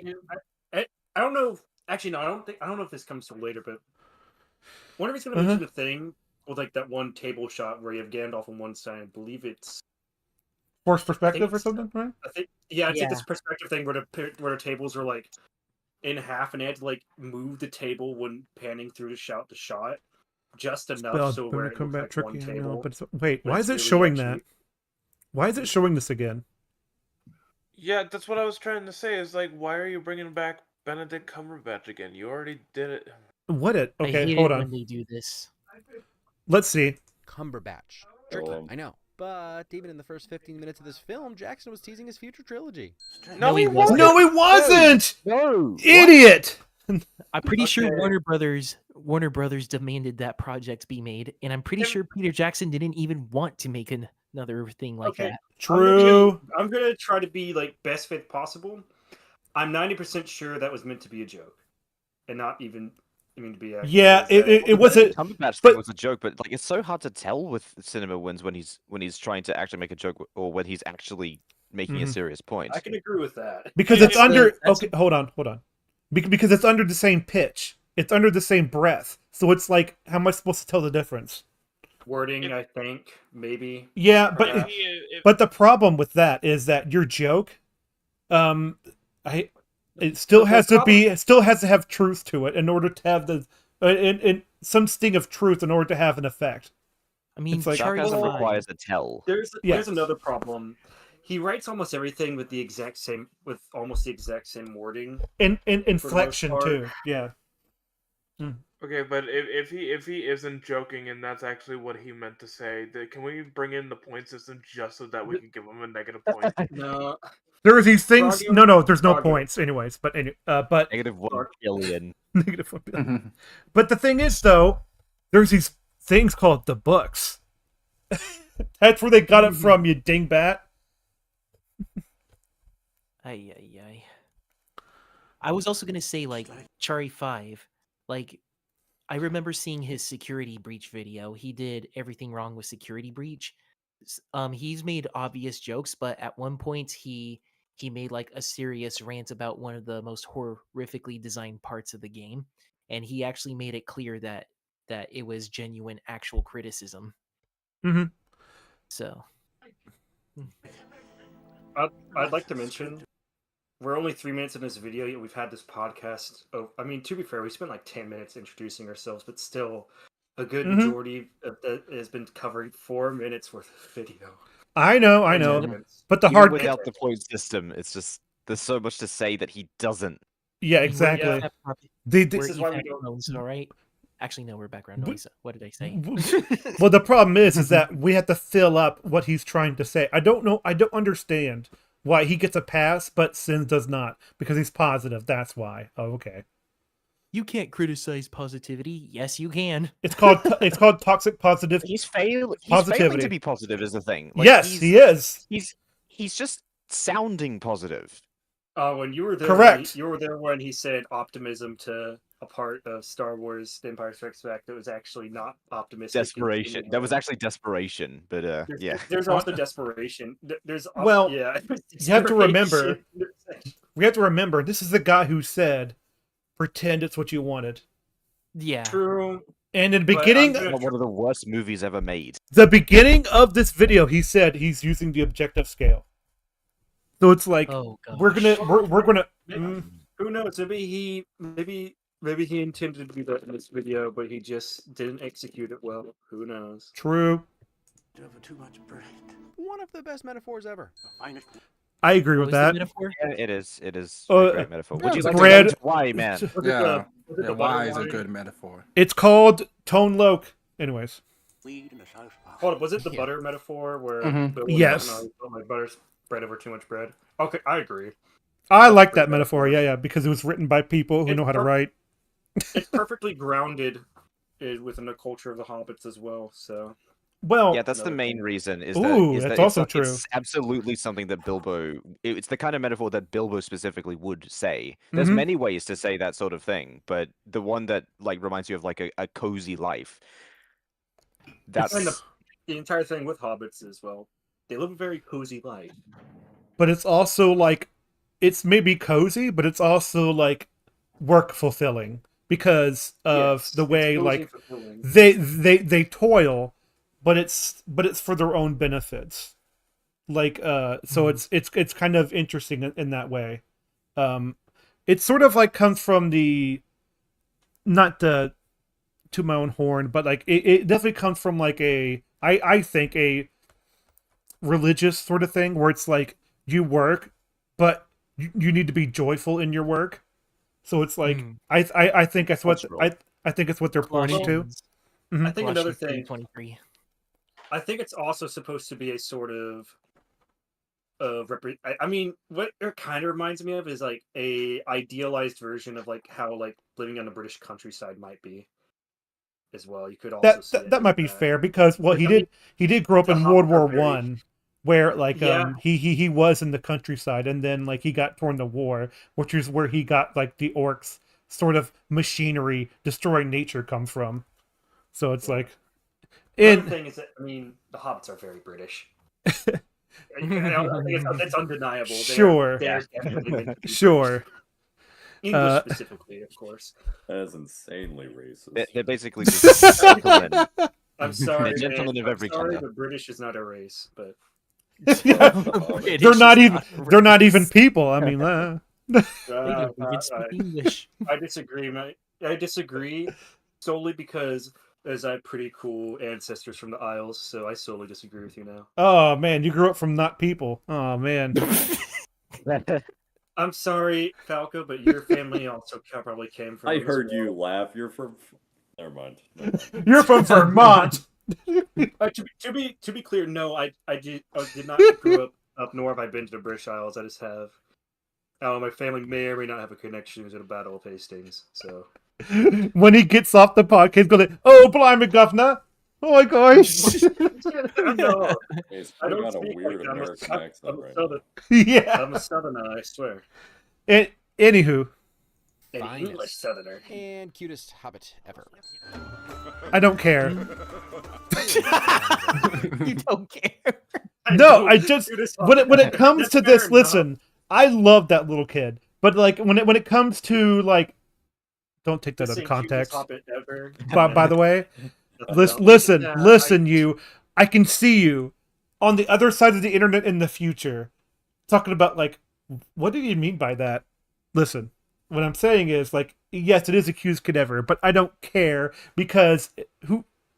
It's just, why'd you have to say that and put a win to it? You could have skipped that. Why are you looking? It's like you're looking for wins in a terrible movie. It's like any other video you make. This is a slam dunk. Falco, it's just much easier to say you hate kids. There's right? there's an open You just like kids. listen, there's an open basketball court. All you have to do is put the ball in the basket once in 30 minutes. And you can't do it. You can't. This is like if you were to try to get Stephen Hawking to play basketball. No. Actually, that's a bad analogy. Yeah, because I'd have to assume this guy's actually Because smart. like, First oh off. no, not only that, you're LeBron James. All you have to do is get it in the basket once. There's no one in your way. And like, you're going out of your way to like put it in the other basket. It's like, no, that one over there. Like, if you're going to compliment it, there's lots to compliment. It's not hard. Weird choice for it, right? That sincere, goofy chuckle, though. It gets me every time. Why? Why are you doing this? I don't get it. Oh, he's gonna make another Benedict Cumberbatch joke or something like that. Oh, no. Again, it's Benedict Cumberbatch. Yep. Really? Yeah. I And he gave it a fucking win. called it. And he gave it a Worship me. He's No. so predictable. You is know, the other thing. His you know, humor is honestly, not funny. I would agree more with his wins if instead of just saying Benedict Cumberbatch, he just said Smaug, because then I'd agree. Because Smaug. That's I mean, not Smaug's a good smog. character. It's kind of funny. No, 'cause I'm pretty sure that firework is meant to be a representation of. you're not Smaug. Mauler. Stop trying. It's called Wins. one of the names Mauler. Wait, hold Mauler. up. Wait, Yeah. hold up, Falco. Who are you talking to? You said you're not Mauler. Stop trying. No. I'm not talking about wins. Okay. Okay, I figured you were. I just wanted to Yeah. Okay. It's like, what's even the joke here? Is like, oh, it's the dragon. No, it's Benedict Cumberbatch. Oh, it's the dragon. No, it's Benedict Cumberbatch. It's like The joke would have worked better if he just like anytime there's like a brief mention of Smaug, he give it a win or something. I That would can't. work better. Oh, sorry. It's like, oh, Smaug's good. Smaug's an enjoyable character. It's like, yeah, I agree. Smaug's Well, great. it's like Not in these movies. Why do you have to repeat it? Enjoyable. It's a very Why? simple joke. It's like those like Fargo, you know those what's it the Puns? nostalgia critic videos on the on Jingle All the Way when every single one of his jokes was basically the Terminator joke or the kid from Star Wars. It's basically one of those. yeah, where he was like, oh, it's Jake Lloyd. Better make a Star Wars joke. Oh, it's Yeah, Jake better Lloyd. make a Star Wars make a reference or a Terminator reference because that's the only reference you know. Yep. Hey, repeat the joke. It'll be funnier. Well, it Exactly. can't. Well, Bro, it don't expand. Just repeat. It- Repeat. Here's the thing. There is such a thing as like you repeat a joke long enough, it becomes funny, but Yeah, but when it's just a name, it's Exactly. There's nothing funny about it. you have to run the joke. There's a difference between running a joke into the dirt and having it have an effect.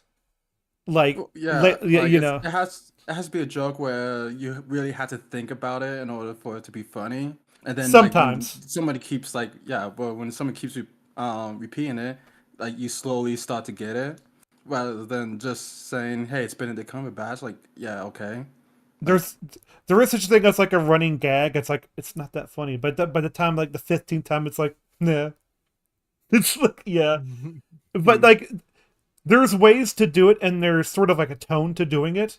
But hey, you know what? Comedy sometimes is one of the most subjective things ever. So Oh, I'm sorry, he interrupted himself. That's enough of a change on the joke, which wasn't funny to begin with. 11D1.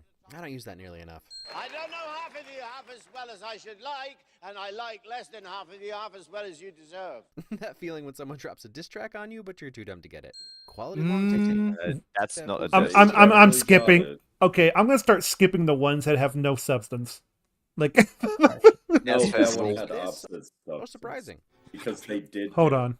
The crowd immediately after went, oh, because they got the joke and they Well, no. were getting made fun of. Some people don't get it. it's a Some people riddle. do. Yeah. It's like, wait, what? Why is that hobbit looking at the camera? No. Well, no. I know, but you're too dumb to get Hold it. on, I wanna- Quality long Just take to be that clear, puts you it's into not that a diss. relationship That then makes this so surprising. I don't feel like that. Well, Well, half of this. So No, it's, hold on. It's not really. But he's saying that he likes them less than they deserve. And it's only some of them, Like which they is deserve to have his appreciation more, is what he's saying. Mm-hmm. Oh, okay. No, I was just totally wrong. And he's there. also I'm saying that sorry, I am a he little regrets drunk. not getting. He also saying that he regrets not getting to know most of them. Yeah, he's dissing them, but also giving them like the benefit of the doubt. So like, yay! It's like, Yeah, brutal honesty. anyways, quality. It sounds like an long. insult, but it's actually mostly a compliment. It's saying sorry that I haven't been as kind to you as I should be. Yay! Quality long Long takes, takes that that pulls pulls you you into their into- relationship that then makes this so surprising. Quality. Uh, Oh, y- like a long take of the film. So yeah, they're friends. What? So I don't think it's surprising at all. No, Yeah. he's Well, I talking think he's talking about. He's talking about when Bilbo is like lusting Yeah. over the ring and screams at Precious. Gandalf. Mm-hmm. I call it the world's fastest intervention. That Go then ahead. makes this so surprising. I don't feel like It's not. it. It's mine. I don't think it surprises me at all because even the first time watching it, you're like, Why does he sound like Gollum? It's like Found it. It came to me. Solid Andy Serkis impression from Ian Holm. he's a good actor. Do not take me for some conjurer Of cheap tricks. One of my favorite Gandalf moments. For a split second, he shows his power and control over darkness as the wood around him creaks from the stress, just to simply let Bilbo know that if he wanted to rob him, it would take zero effort. But more Yeah. Keep going. Keep going. Oh yeah. he just wanted to snap him out of it so he could see it's just him. Yeah. Okay, That. Yeah. yeah, no. A good That's. point from Cinema Wins just for Yeah. once. Yeah, that's I- like that one. Finally, I we got agree. That's the to best written part of the video so far. Like he sucks the light out of the room and like imposes himself upon him in order to get Imagine if him that was... to sorry, it takes me a while to get my thoughts together. But That's like alright, you continue. the whole thing of like he pulls all the light out of the room and he dims it, and then like he uses his voice to really connect with them and then make himself seem larger than he is. Like it's a there's a spell in Dungeons and Dragons that does the same thing. But you know, it's copied from like Tolkien stuff. But like it's basically it's like it's a way to get him out of his trance of being in love with the ring and then listen to reason. That's why I call it the quickest intervention. Because that's basically what it is. He's on a drug that he needs to get off of right away. It's like Yeah, totally. So, imagine if most of Cinema Wins takes were actually like this, Mhm. and these are like his average takes, and then like you'd have occasional like great ones, if only. you can tell your jokes, just have them be truthful. It's fine. It's not Just just have him be. Just have him be good. I got a better idea. Be good I got a too, better yeah. I'm not gonna go as far as to say it's not hard. If you're writing a scripted joke, I feel like that's a different skill set than say improvised Yep. joke. Like my scripted jokes probably wouldn't be that good. They'd actually probably be quite horrible. It does take a So different I'm skill not gonna sets. say- Yeah. I'm not gonna say it's gonna be easy to write a good joke, Mhm. but to write a joke that's not annoying, it shouldn't be that difficult. Because the issue that I have with most of Cinema Wins jokes is that, I mean, this is very much a subjectivism, but they're very annoying. It's usually a modified version of a word, like the something, you know, the ones like the something shadowing, where it's like this shadowing, you know. Well, the problem I It's have, which is actually just a It's a recurring bit in all of his videos. It's like the Ex Machina thing in CinemaSins. I figured CinemaSins had his own equivalent. um, And I wouldn't like oh. it there more than likely unless he actually, unless he actually used it very sparingly and occasionally. It's like, okay, yeah. That's Well, I mean, definitely at least he a knows what compliment. foreshadowing is. That's true. This guy, somewhat.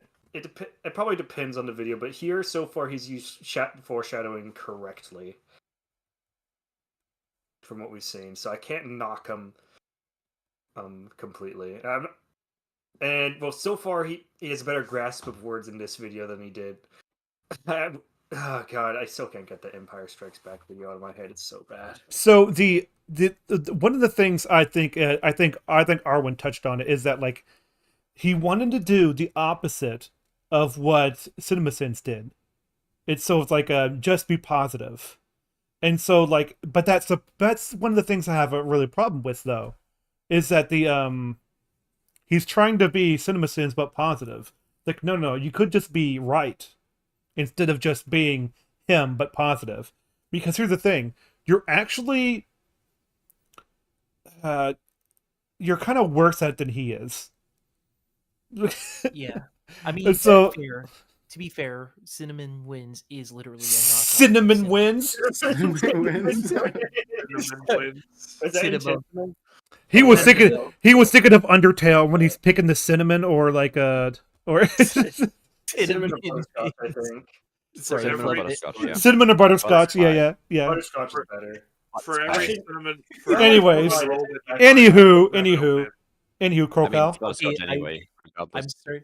I'm gonna make my own baking shop now. Cinnamon Wins. Yeah, you can make actual good cinnamon rolls. Maybe you Yeah. could even call it. Maybe it could even be really stupid. And make like a product called synonym rolls or something like that. It's just synonyms of words. Cinnamon rolls. Cinnamon Minman. Oh no, it's what was it called? Like a oh my gosh, I can't believe I forgot. Never mind. It's yeah, it is a cinnamon roll, but Yeah. cinnamon roll, We but shouldn't- it has we peppermint really in it, so it's called. We shouldn't drag on this. We shouldn't drag on Yeah, this. yeah, for too yeah, long. yeah. You're Oh, right. we You're should right. drag on that. Guys, What are I you can't- talking about? What role? Who is this for? The Oh, roll of a cinnamon- lifetime. My roll. Cinnamon You Wins know- is a knockoff of Cinnamon Sins. So. Ring is still in your pocket. Okay, so right from the beginning, Galadriel talks about the One Ring as if it has a mind of its own. But something Well, Hold up. Let's let him That's- finish. let's let him finish. did not I know. end.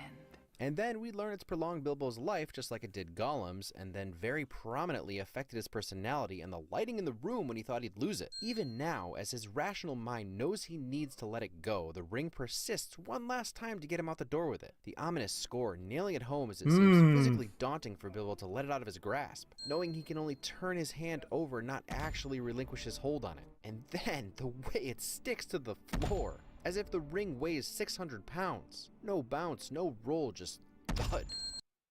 So Okay, I'm gonna stop it there That's good. for Yeah. a nice a nice little tidbit for the movie is that like they did put a magnet underneath the floor so it wouldn't bounce.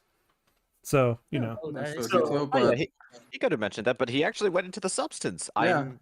Oh, I'm- absolutely. Because Dude, I've always thought that I'm way around the mildly ring. interested. I'm sorry about that. Yeah. Go ahead. Oh dear. Oh dear. You can see the camera crew in the reflection. Is it the camera crew? Is it? It looks like it. Oh, It it's looks really like- it's vague enough that it's not Oh really an no, issue. no, no! Yeah, That's nah. that's Grimace's brother, Grimace. Grandma. You know, hey, hold up, guys. He got one thing very minorly wrong, and this is like the equivalent of like visual pedantism. The ring bounced a little bit, therefore it did bounce. Okay, Oh, so I can actually see. Oh, shut up. I'm being Shut up. visually pedantic, I guess, for lack of a better term, but You're I not can even see correct. white walls. I get what he's saying. It's still good. I'm not going to criticize him for that small. Like I'm like expecting like the slight bounce. It's just okay, like, it's gonna have the okay, same okay. weight. Honestly, I for this point and like on how far he went into like the details of the scene and like what the ring meant and like how it still sticks with Bilbo. I think he should have had like at least two wins on the score count for this one. He probably will. But Like, oh, he only sorry. did one. He only did one. No, he did one in the middle though. He did. Yep, it's Yeah. it's In the still middle is when going. He gave one. I'm not Oh. sure why Cinema Win structures it like that. Like, you should just give 2 wins at the end of his point rather than giving 1 win midpoint, because it's a little confusing that way. Yeah, I was focused on his words, so I didn't hear the ding in the middle. So the thing is though, it's like I've always believed this, and I think Cinema Win said it best, and he didn't really. I don't think he meant. Well, he meant to say it, but I don't think he realized what he just did. I don't know, but like the whole thing of like, it doesn't run away on its own.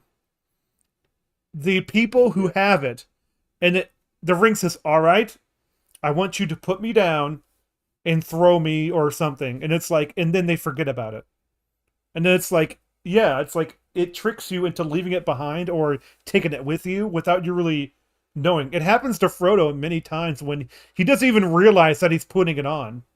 Yeah. It's like, You know- oh, it's Yeah, one thing I love about all 3 of the movies, but particularly in Fellowship, because I do think Fellowship shows Frodo's struggle with the ring the most out of the 3 movies. Well, actually, no, hold up, I gotta remember Return of the King. Return the King, and of course Return- the end of poetic irony of like of trying to stab Sam when he tried to stab Frodo. I mean, dang on it. When he tried to stab Gollum to save Sam, and now now he's trying to stab Sam for like because the ring is making him go crazy. It's like, I'd say also the dramatic irony in the fact that Frodo is not the one who technically he actually destroys the One Ring, it is Gollum. In the end, who ends up destroying it, the lowest of creatures. Frodo did push him over. He's like, nah. True. For selfish reasons, but yeah. Actually, hold up. I'm trying to remember. Hold up. I did read the end of Return of the King. We're not reading. We're going by movies. I know. We're going by movies. That's probably why I remembered it as because I'm pretty sure in the books, excuse me, Gollum fell on his own. Oh, and that's probably why I'm remembering it that way. Well, he didn't. If I'm even remembering correctly, in the movie, they're fighting over the ring, and then like they both go over, but Gollum is so happy. He's like, "Yay, purpose!" He's like, and then he's so happy that he puts it up in the air, and he doesn't do a thumbs up because Hold on, did you meant to say precious or purpose? Purpose, because that is his purpose. It's also his precious, but like, so they're both correct. His purpose is his precious. Also, yep. I like how you said. I like how this is a line I never thought I'd hear anybody say. Cinema wins put it best. Yeah, it's he did put it well here. He did. He did because like it does have a mind of its own. It tricks its owner. It's like it doesn't seem like it because like it's possessor. Yeah, it's sort of like it makes you want it. It doesn't make you like it doesn't control. It has influence over you, but it doesn't directly control you. But it's like no, you want me really badly. It's like that one meme where it's like fire, where it's like some guy writing it's immediately on fire. That was this guy's one scripted line. It's like that. Anyways, I'm probably gonna move on. I'm sorry. Yeah, I agree. Go ahead if you want to go on. Yeah, I was just gonna say this is like that's probably gonna be his best line of the entire video, potentially. Possibly. I don't know. He could surprise me. I'm gonna leave that in the realm of possibilities because it is very possible that he could make a great point. True. So much going on all around an inanimate object that's been set up and given more of a backstory than some main characters in other franchises. And within seconds of being free of the ring, Bilbo is able to relax and breathe again. Ooh, you mean yeah? Well, yes and no, because I think he acts like he does whenever he's talking to Gandalf. So it's like, but still, he is able to walk away from the ring, which is something that like hobbits, I think hobbits are able to do. I think him walking away from it is genuine. It's just when he sees it again, that's when the need for ring comes back. He's been even when it's destroyed, he's like, I want to see it again, because it'll never be a part of it. It will never be part from him. Like, I mean, he's this person who's had it for second longest behind Gollum. So behind Bilbo, I mean Gollum. Yeah, sorry. Yeah, go ahead, Froggo. Bilbo has had it for the second longest behind Bilbo. Come on, Froggo, talk. Come on. If we're gonna talk, did you really have to do it in that voice? Yes. If we're gonna talk about scenes that gave me goosebumps every time I watch it, goosebumps. The scene where Bilbo says goodbye to Gandalf, and Bilbo's walking along and he's singing to himself, and the nice little Hobbit theme plays. That's a really good moment. Oh, I think his best moment is you're talking about the one where you start singing "The Road Goes Ever On and On." Yes, I believe he does sing it there. My favorite. Actually, hold up. Oh my gosh! I just realized. I believe Gandalf sings that when he's coming into Hobbiton. I'm sorry, Falco. It's fine, I guess. Yeah, I'm sorry. I rudely interrupted the host of this podcast. Nah, it's fine. It'll never be on again. Oh no. Anyway, sorry about that. You keep going. Yeah, as I was saying, if I remember correctly, Gandalf is singing that. When he's coming into Hobbiton, and then Bilbo sings it when he's coming out. I believe Bilbo. Actually, I think the thing with it is I'm pretty sure in The Hobbit, Gandalf actually sings that, like in the books, of course. I'm not sure if it's done in the movie, but I believe Gandalf sings that, and I believe it's implied he sort of teaches it to Bilbo. Maybe. Or Bilbo just hears it and starts singing it himself at some point. No one reads Tolkien. It does. Come on. So obviously, even without the extra material, you can tell beyond on them speaking to each other. That also adds another bit of connection between Bilbo and Gandalf.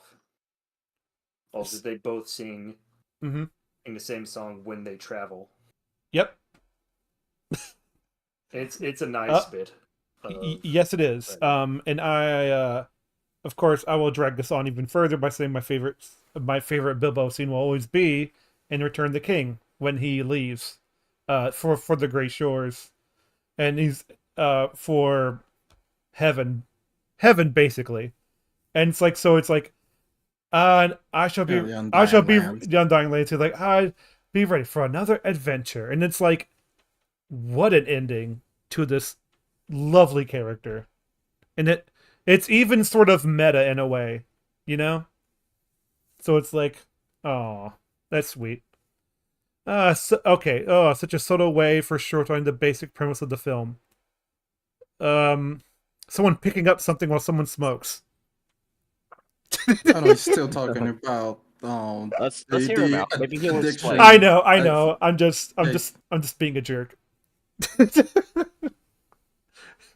Oh, such a subtle way of showcasing Frodo found a mini medal. The basic premise of this film. Frodo, without a second thought, picks up the one ring that basically sent Gandalf into a stupor just by almost touching it. Bilbo's ring. Well, because he's an angel. That's because he's an angel. If he picks it up, it would corrupt him. This reflects the basic premise.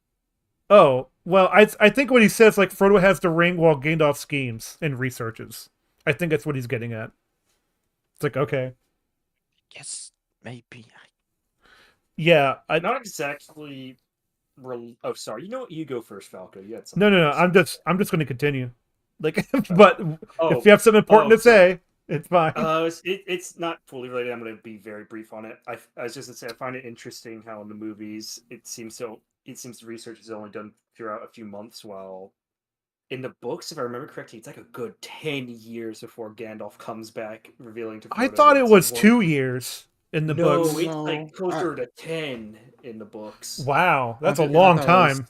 I remember it saying 17. So it gives it a bit of a different feel. I mean, in the movie, it does feel like a sort of forgotten thing, but in the books, it feels like it's a long forgotten thing that was nightmarish to figure out about. If you don't know, there's actually someone put the Lord of the Rings into a TV show format, and they actually do have subtitles for, like, this much time has passed.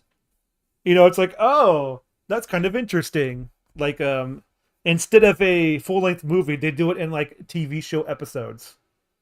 So it's like... That's interesting. Yeah, it's like... I know, it's just a different format that I think adds well to this, because I think it would do well in TV format as well. So... Absolutely. Anyways. I can hear someone giving this research. Wait, are you saying Lord of the Rings would do well in a TV format? It would, if not written by, hacks who decided to fire to fire every single lore expert they didn't like because they didn't share their agenda. Like, okay. Yeah. To be fair, that wasn't Lord of the Rings they wrote. They wrote something that's another part of the Middle. They showed they said the appendices, except they ripped up the pages and then farted on them. So yeah. I think it's a little more than farting on them, but are you kidding, man? Yeah. And then they smell that stuff. They said, it's put in their nose. Great some power. Falco, look, we already have somebody else who's like this. Look, we have a video to watch, and I think we're damn near 2 hours into the stream. No, we're not. Already 2 hours. We're not. No, we're not. Not quite yet. No, we're 5 hours. Oh my gosh! Because are we actually like? Okay, so I can hear someone good research scene guff because it seems like the information's so important. How could anyone forget it? What? Only thousands of years passing. Well, so I know what I know. I know what he's saying. This is a meta line about us. It's like, how could we forget it? It's like that because he needs to learn about it. And here's the thing: it adds more to it. No, I think it also shows how he figures out, because like imagine Gandalf just comes by and he's just like, this is the one ring. It's just like, okay, how the hell did you know that? Plus this would be this would be a legend, but not everybody would know the exact details. Like in the Well, real world, we all know that World War II happened and a lot of stuff that happened, but the average It's because layperson is not going to know every single detail that's ever happened in World War II. Well, But the other thing is that like there are people still alive from that period of time. So, Yeah, but yeah, like Okay. it's only really okay. Actually, no. I guess that is more of a parallel given elves exist, but and Mayas as well. Oh yeah, that's true.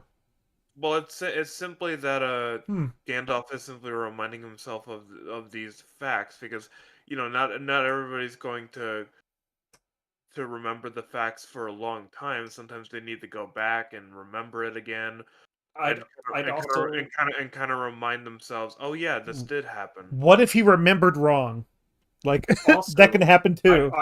I'd also like to point out that the events he's researching, I believe, are canonically like 4,000 years old or 5,000 years old at this point. And plus, I was Gandalf there, wasn't Gandalf, necessar- 5,000 years ago. That's what Elrond says. Yeah, Elrond was Yeah, there, so but 5,000 Gandalf wasn't necessarily there.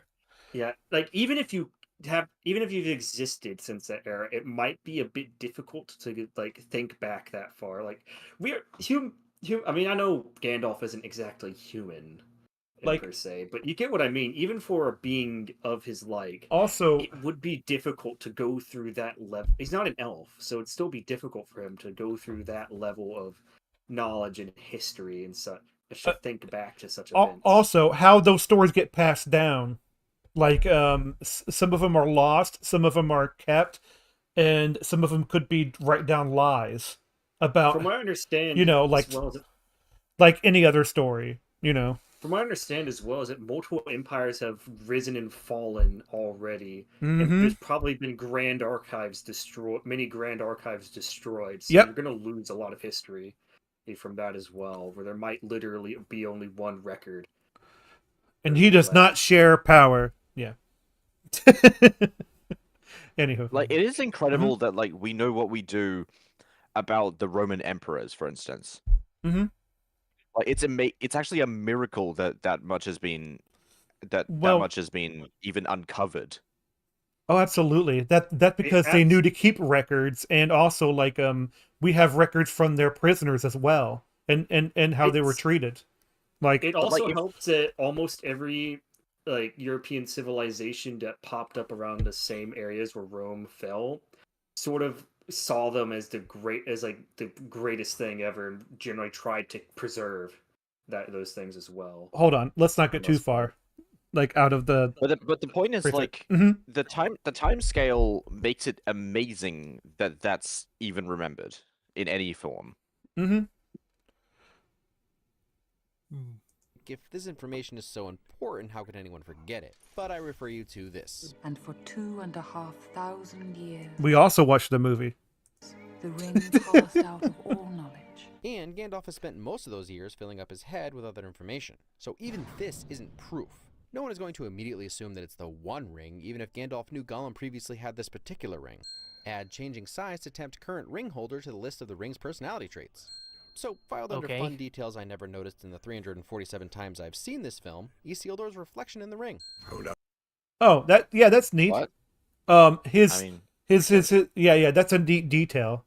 But like so attention to detail is that's a win because it's kind of funny. It's like if you don't know anything about armor or like military in that sort of setting, you get rings of power where it looks fancy, but it's impractical. And like, but in this one, they made their own armor and gear and stuff in order to make it more realistic instead of the one they had in costumes. So it's like, that is important. In little details add up in the long run.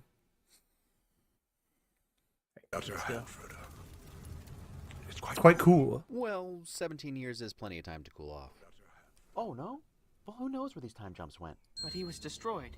What? That joke doesn't work. Okay, I got the time skip wrong. It was 17 years in the books, if he's accurate. Well, he said it's Oh man, I kind of It's like completely blank about what to he said. cool off. What? Yeah. Oh yeah, Huh? he said it takes 70 years to cool off when Gandalf was talking about the ring being in the fire. Like Frodo shouldn't have to worry about it burning him because that's not how that ring works. It's not how metal works in general. It's a magic No. ring. Yeah. So, okay, so I don't. This is semi-related. In the books, I'm pretty sure Frodo is like 50 years old when he starts going on his journey, which is an interesting little tidbit. Well, I mean, the hobbits are quite long-living creatures, is Oh, clear. not that long because Actually, yeah. 111 years old is Considered past very the- old. Yeah. Yeah, That's right, yeah. considered very old. Mm-hmm. Yeah, Bilbo is like is an exception to the rule due to the One Ring. Mm-hmm. Mm-hmm. Like, and we see Bilbo later when he's like in his 100 and. Well, Oh yeah, that's he right. aged. In the books, in the books when Frodo sees him again, he's like 130 because Bilbo leaves, and Gandalf is like not completely gone for 17 years, but he goes on his search for information for about 17 years within the books. Well, I thought from the information we get from this movie, since we didn't really get that like 17 years life time pass, I thought it just meant like he aged to like 111 from like the last time I think Frodo that's how saw it's him. meant. That's definitely how it's meant to be in the movies because the movies, I think explicit. Actually, I think in the movies, Yeah, the they explicitly the time- say like a certain time. It was like it's like 3 years. Who knows? It was it was probably less than a year actually, or like 18 months. I think it was explicitly like not even a year in the movies. I think it was meant to be much more of a month, like a certain amount of month time frame. Yeah, I remember it being month time, but which makes more sense for that was mostly done because it's in the movie format. Mm-hmm. It would be a little. It's. I mean, it's not exactly to get like it's not exactly normal to go like a good 20-30 minutes into a movie and then have a 17-year time skip. Hey. Yeah, indeed. But yeah, Sauron bad was joke. destroyed. Yes, bad joke. That was Mordor Black speech for guess again, sucker. I must see the head Okay. of my order. You know what to do. Okay. Yep. Turncoat, but he wasn't wrong. In all seriousness, having the wisest man that we know of in this universe so far trusting in our protagonist so readily because he can't even trust himself immediately builds trust and makes us fall in love with Frodo. I guess that's a fair take. I guess it's a fair take because like we don't really know really any of them. It's just that the way they're characterized so far is that you do trust them to be on the up and up because why would we have no reason to distrust them. So it's just that Gandalf is so bubbly but powerful at this point. Is like, I'm here to protect the innocent, and then we have Frodo. What's the first thing he says? Like, what must I do? He takes action. Like, it wasn't Gandalf telling him to. Well, Gandalf saying that he can't trust himself with the ring, like, so because what we know right now is Gandalf is like the most powerful being.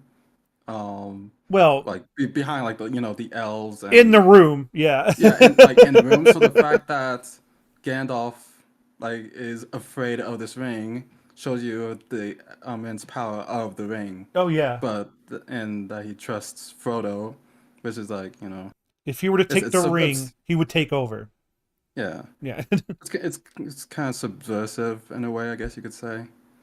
Yep. Like someone he would think like, oh, he would definitely be corrupted by the power of the ring, but like no, he's actually the one that's going to be carrying it the whole entire time. Yeah, because like it's not really about like being a hobbit that makes you resistant to the ring. It's actually the naivete of being his innocence. His sort of innocence and the lack of and desire. And the lack of desire. Yeah, the reason why the river folk or the other hobbits, that's because they interact with the outside world more, and so they know what desire is, and they have that sort of inkling of darkness in them. That is more apparent. So and also another the scene actually speaks more about Gandalf's character rather than Frodo. So Both of we them. know Both. we know how seriously Gandalf is taking this. Yes. To the point where he's not even like he's strong against temptation, which is not an easy thing to do in any situation.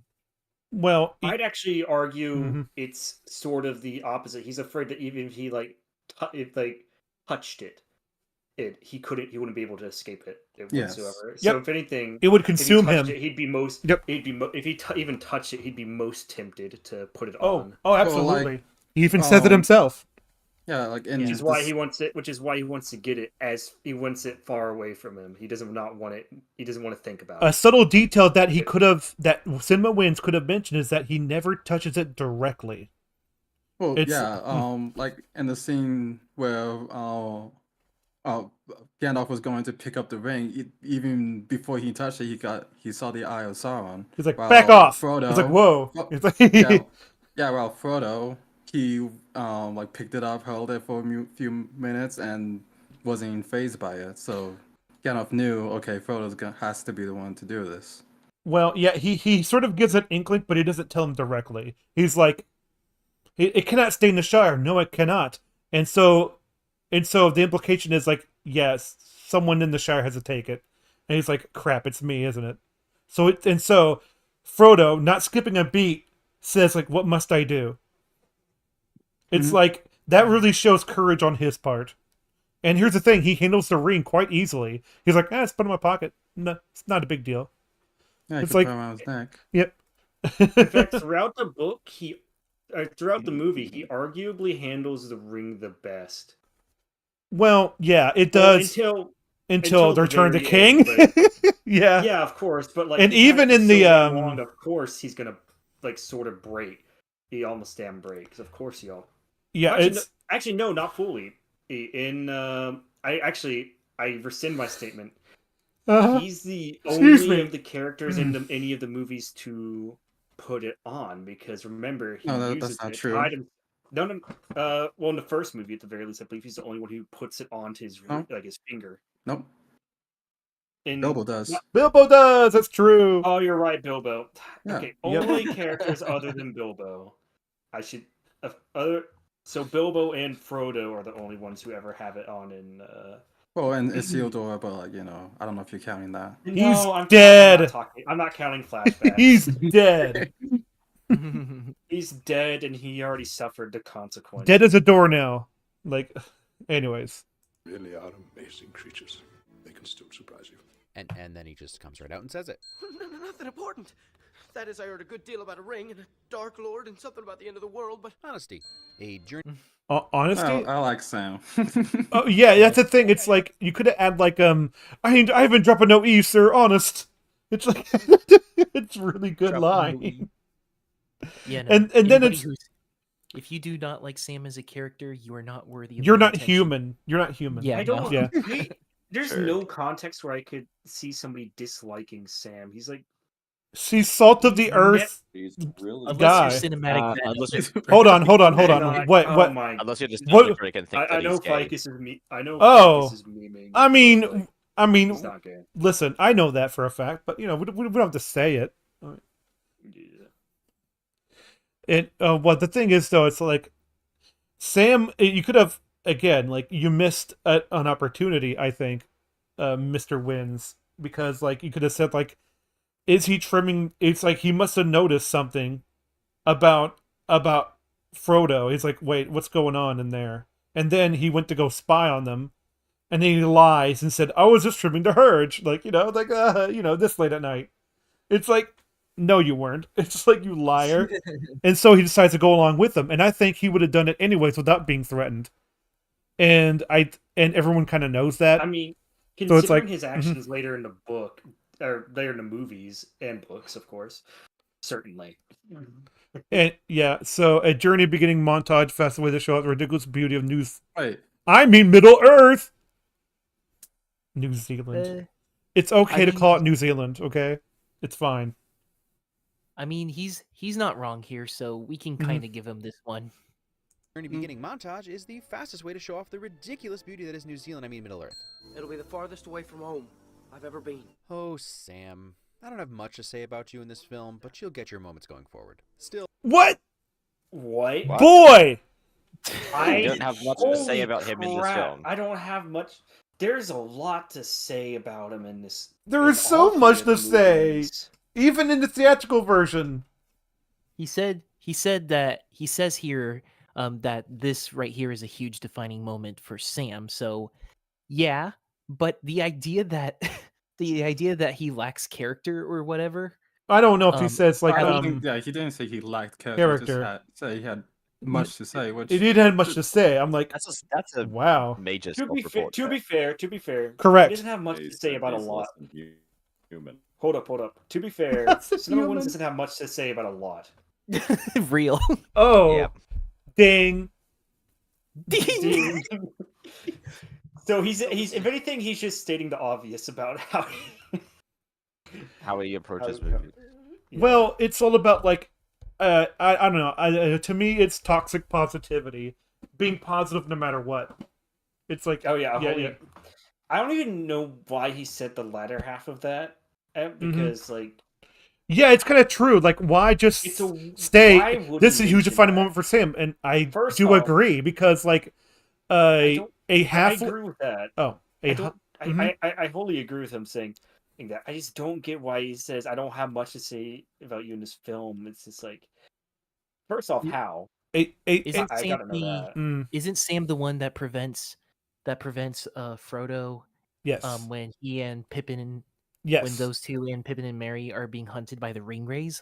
Well, he prevents him from putting on the ring because Frodo doesn't know what he's doing, and like it even reinforces it afterwards when he looks at his own hand and looks at the ring, and it's like, oh, now I get it. Now I really get it. You know, like also, like that self-realization that Gandalf wasn't kidding. Like, you know, it's one thing to be told, and it's one thing to actually do the real thing. You know, another thing is he could point this if you wanted. If he's probably not. I mean, he might talk about that scene, but he probably won't talk about how this is like it's a recurring like motif or thing with Sam, and Frodo. Overall, just they support each other. Frodo and Sam keeping Frodo in check with the ring at almost all times, just about. It's even kind of when funny. Frodo is at his absolute worst. It is kind of funny. We're like the reason why I think this is a defining moment for Sam is because like it's a hobbit leaving the Shire. It's a big deal for hobbits because like man, the outside world, it's freaking scary, dude. Like they don't even know what's out there. They've only heard about hearsay. Exactly, and that's why like nope. It's kind of like how like other countries to Australia, you know, like there's a meme called the Land of Nope, and it just mentions everything in Australia. No offense, but it's like I'm not offended. We live in hell. I mean, if I remember correctly, the ozone layer is weirdly thin. Oh, I'm not talking about the ozone layer. I know you're not talking about the ozone layer, but when Owen says it's magpies, the damn magpies. Spring is the worst time of year. Magpies and sunburns. And then there's like giant ants. Don't ever fuck around. Don't ever fuck around with the sun in Australia. Put on your damn sunscreen. Yeah, I think from what I hear, it's like I think the ozone layer is like weirdly thin in atmosphere. Everything burns, is what Fringy said. Yeah. Anyways, so I guess put on extreme amounts of sunscreen. Anyway, Sam. Defining moment for Sam. The poor kid who just wanted to stay home makes a choice right there to forego what he wants to do as Gandalf asked. No. Actually, it's not true. It's actually Frodo who pushes him on at first because he says, remember what Bilbo said. It's a strange thing to go out your door. You might, if you don't, if you don't know where you're going, then like, if you don't have a pass, that you set for yourself, then you could just go at random, and that's not good. You need to you need to stay strong. It's pretty much the moral of that story. What Frodo says.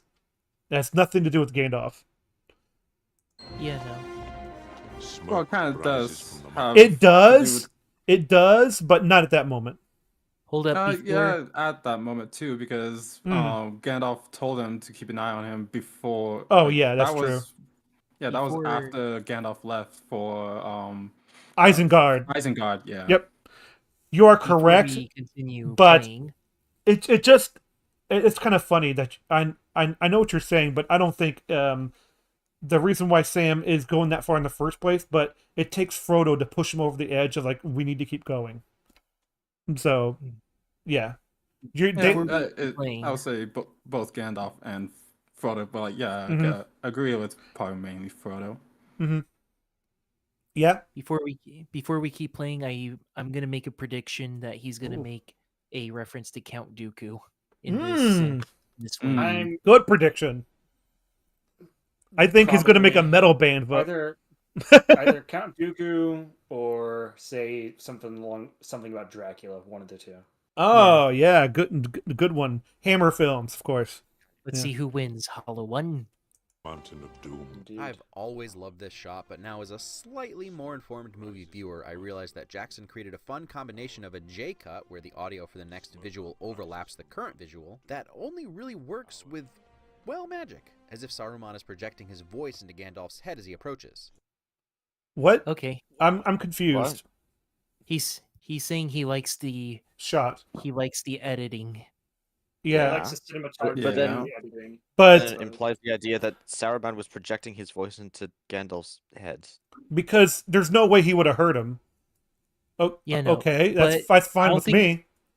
Oh, I always thought that was... Or it's just slightly atemporal editing. Like, yeah, like... Or it's just the dialogue of when he's walking down the stairs. Mm-hmm, exactly. Oh, okay. I always thought it was telepathy, but oh well. Yeah. But yeah. Hello.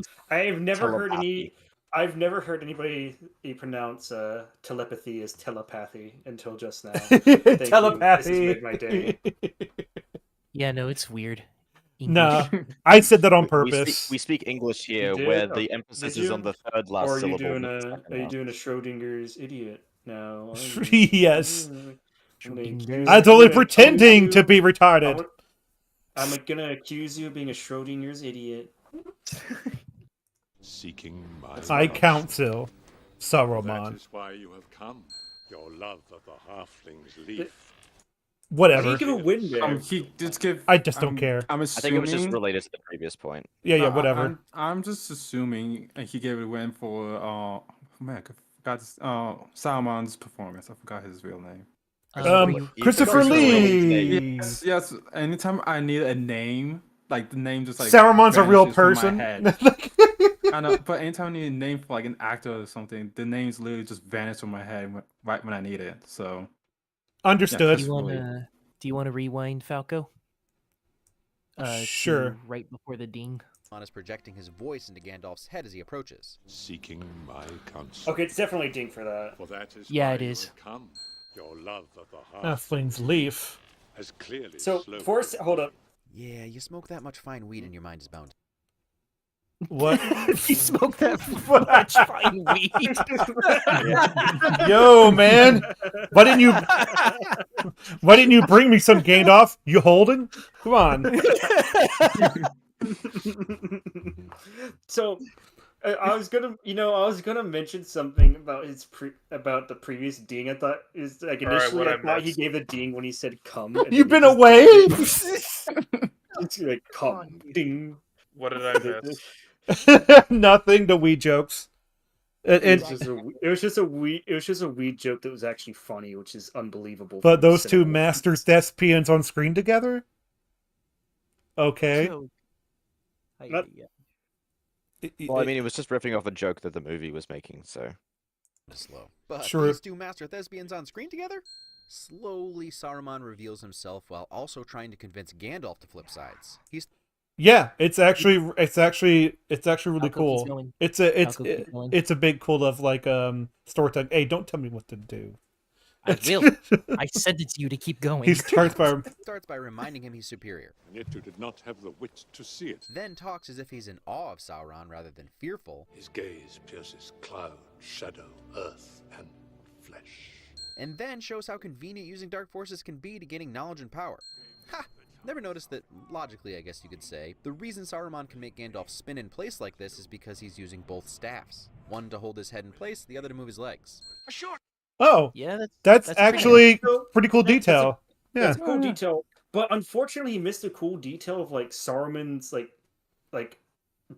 everything. If you notice it when they're in Isengard, you notice that almost everything that like Sauron has like a bunch of like records and journals and books out, and they're like everywhere in a mess, implying and with what how Sauron acts in relation to Sauron and how he feels about him, you get a sense of hopelessness, as if he tried to find another solution, but he sees no solution, thus he lost hope. Well, that could be it, but the real reason is a Planeteer. Like he looked into it, and then he got manipulated by Sauron. So yeah, there's that too. But you could also that might have led, maybe his hopelessness there led him to look. Maybe he was researching how do I make Urukais. All right, like, I mean, there's that too. Urukais. Urukais. What kind of Urukai? I mean either interpretation can work, right? Because he might have frantically looked for it, because now he's like, oh shit, I effectively made a deal with the devil. I better pull through. And then you know what I mean? Oh, sorry. Go ahead, Froggo. No, go ahead. Well, the thing is, though, I forgot. Go ahead. Well,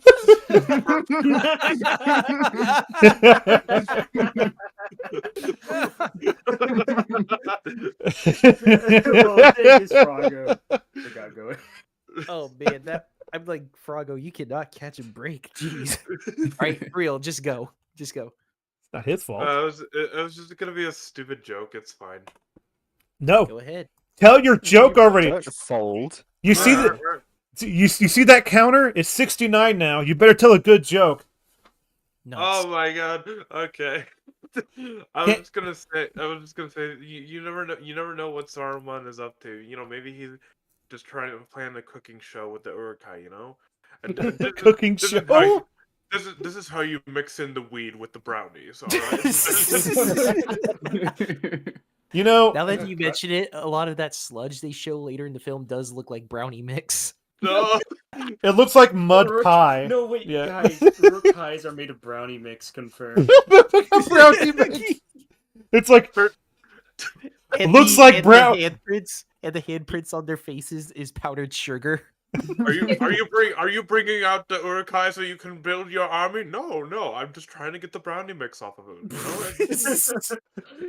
No, it's like looks like chocolate's back on the menu, boys. I guess an Urukai would be very useful after death for feeding the other troops. Now. Oh man, there'd be ants everywhere.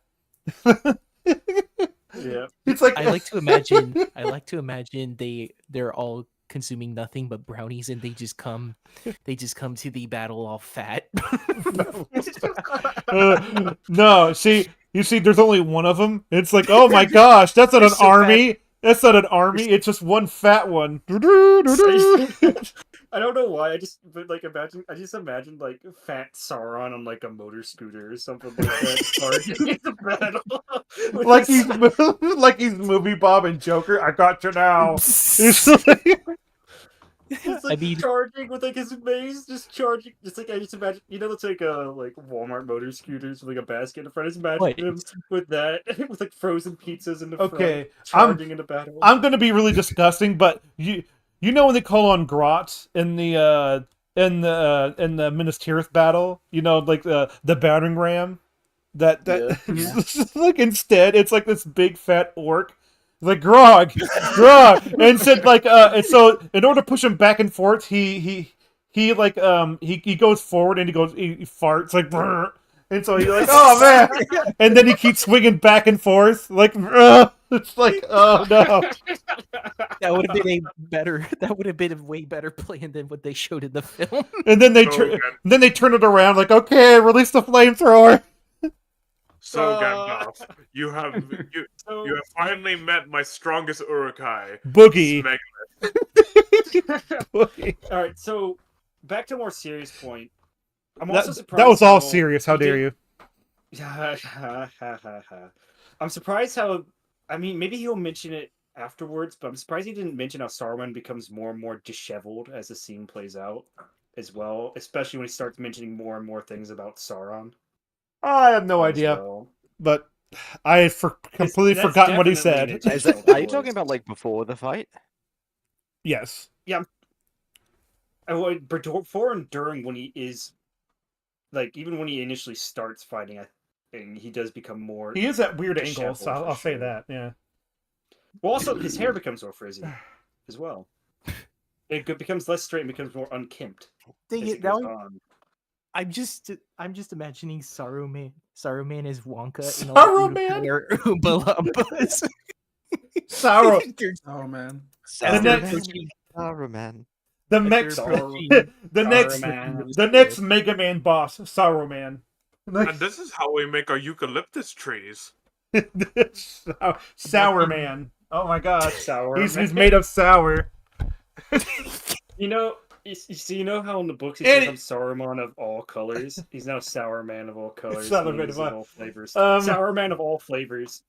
A Sour Man of all flavors. I am the Neapolitan of wizards. Sour Man. Oh god.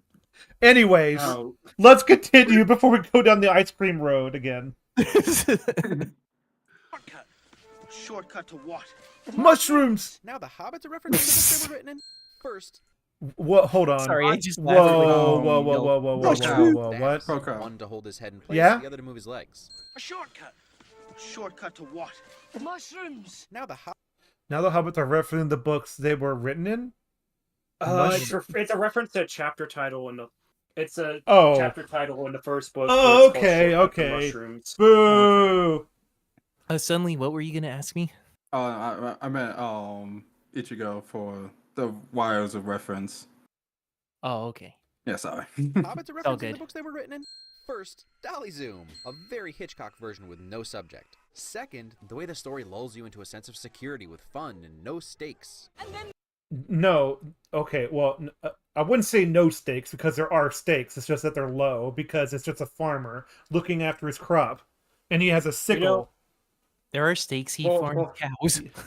I knew you were gonna say. I knew someone's gonna bring that How up. dare you? I was I gonna knew say, it! Falco, no.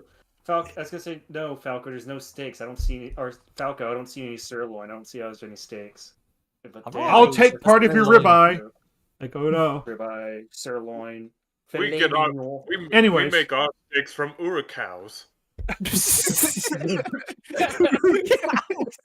Oh gosh. Hey, you would not want Uruk cow meat, man. It's gonna be slime by the time you cut it into it.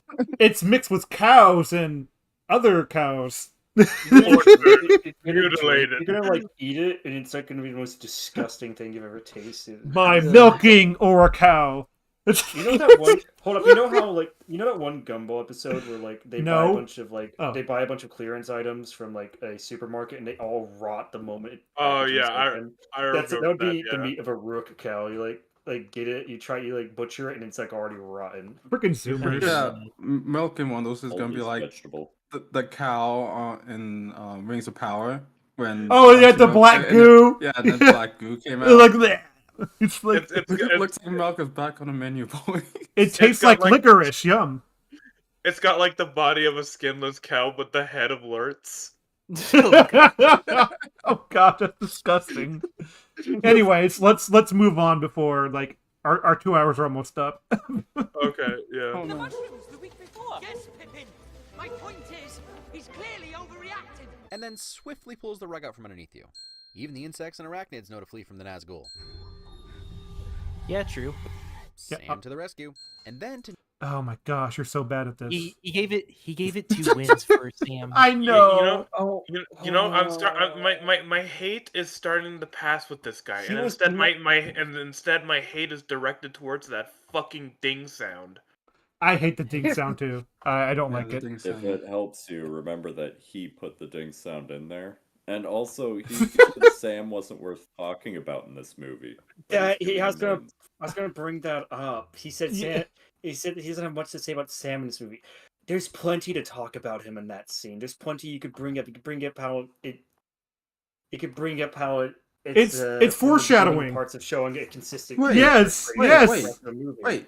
He skipped the part where Sam said that told that Gandalf told him to never like to have Frodo out of his sights. He skipped that scene. Mm-hmm.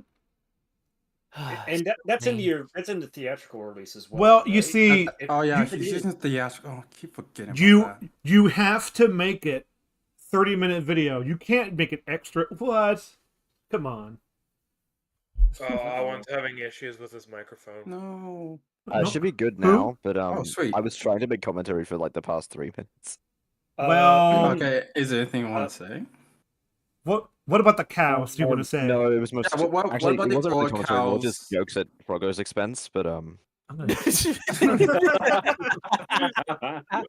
are fair game. Unload Yeah, you all can of just them now.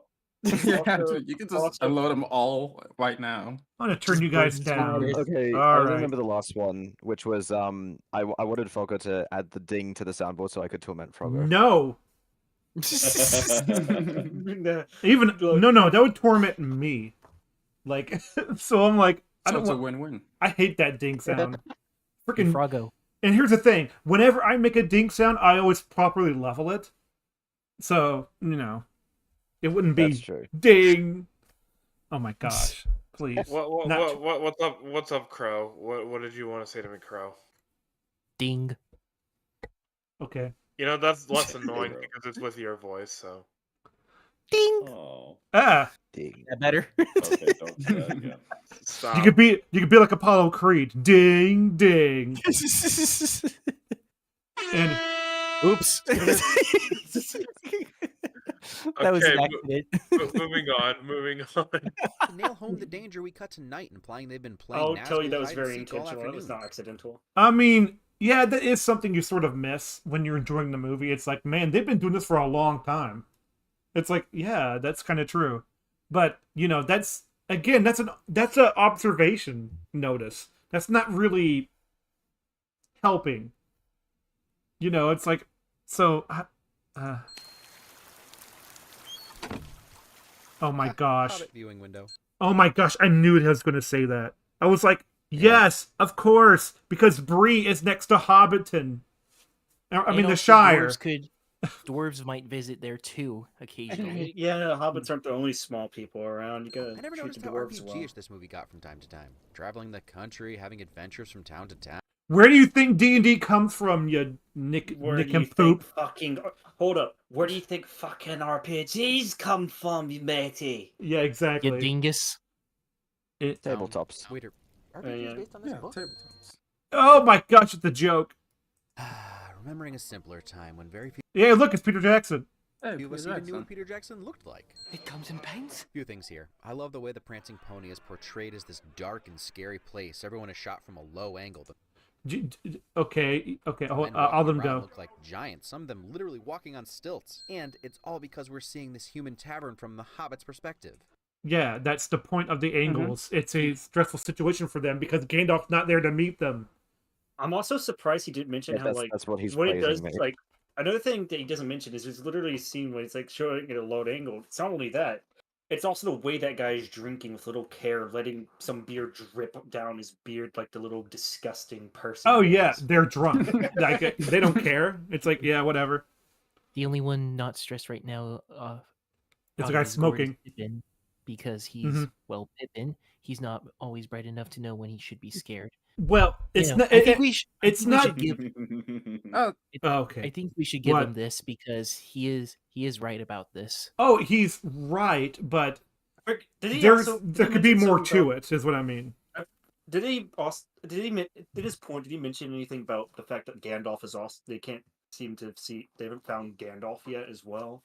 They thought they might see him almost immediately. That's what I said. Is because the reason why it's at this tense lower angle stuff is because not only is it huge to them, is that they're in a stressful situation because Gandalf isn't there and they don't know what happened to him.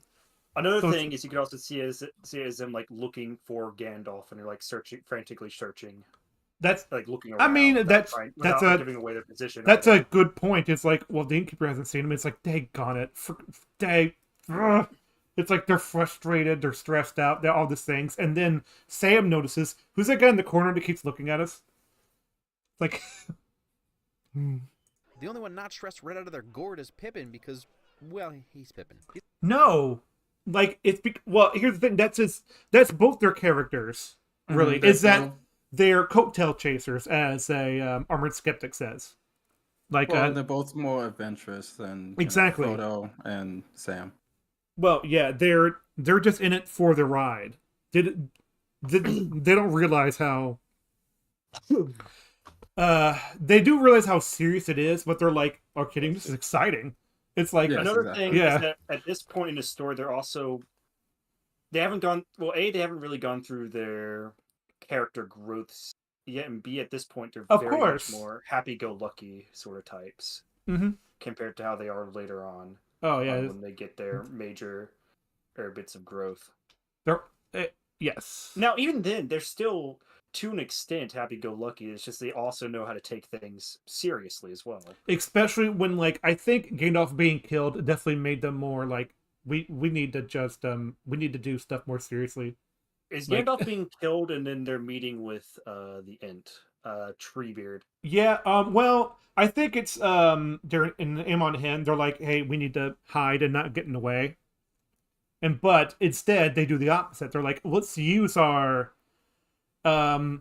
clumsiness for our own benefit for once.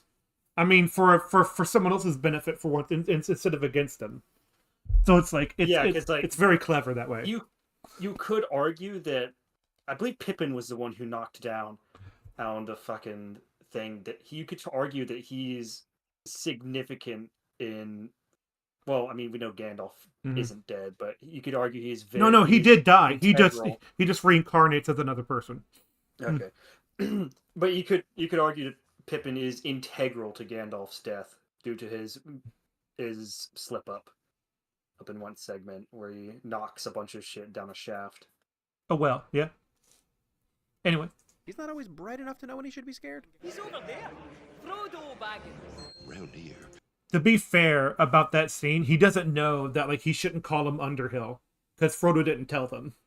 Yes, yeah, exactly. There's that. Yeah, Frodo. Another thing is that like because of that he sees no harm. Well, to be fair, he has other things on his mind because he's stressed out from all the other stuff that's going on. So it's like, oh crap, I forgot. It's like he's drinking beer, so he might already. No, I'm talking about before that when they were on the run. It's like, when they're on the run. Oh, yeah, it's like, man, like why didn't you tell them? I don't know. It's just, I guess he didn't think about it.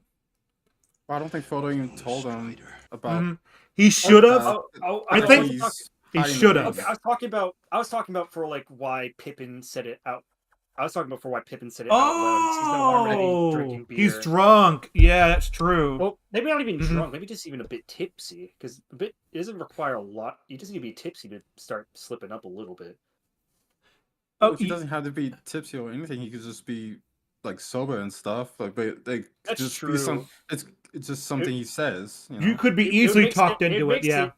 It still makes sense of him saying it's sober, but it makes even more sense if he just said it even more. I think that's a flaw that like we should have I think it's a flaw that we don't have a 5 minute. I mean, not 5 minute, but 5 second scene of like, remember to call me Underhill or whatever.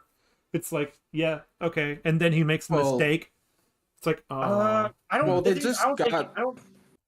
think it is a mistake. I think it's more so meant to be a mistake on Frodo's part because he didn't get a chance to tell them that, and then he doesn't realize that till.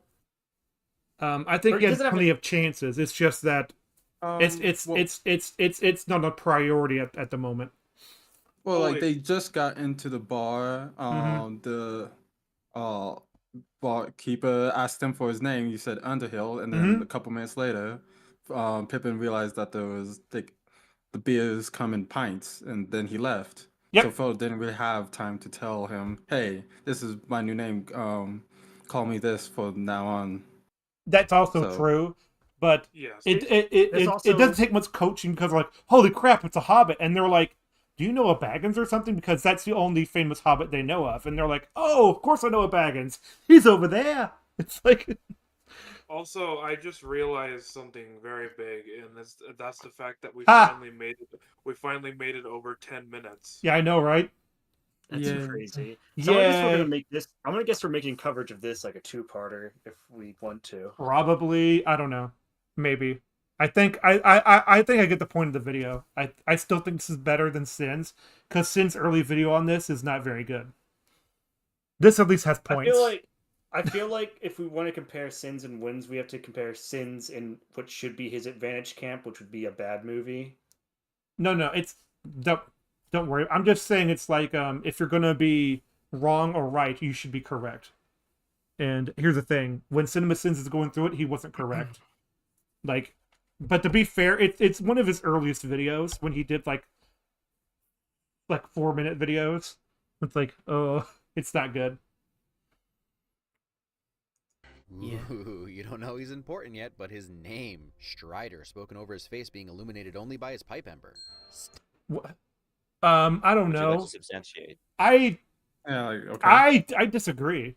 Because if he it's like I knew he was important. Because I'd argue that the film specifically makes him appear as if he's important, like completely. Yes. Like with the guys I in the agree. forest earlier, like that we have zoom-ins of where it's like the very poorly mannered people that they zoom into. They're obviously not of great importance. They're just shown to establish atmosphere, the Plus, rowdiness. Of the those bars. shots are sort of like generalized at groups of people. This one is like It's specific. It's on the first Strider, thing- who's the the fir- only one in that corner. the first thing you do is, who's that? He's been staring at us. Oh, he's dangerous.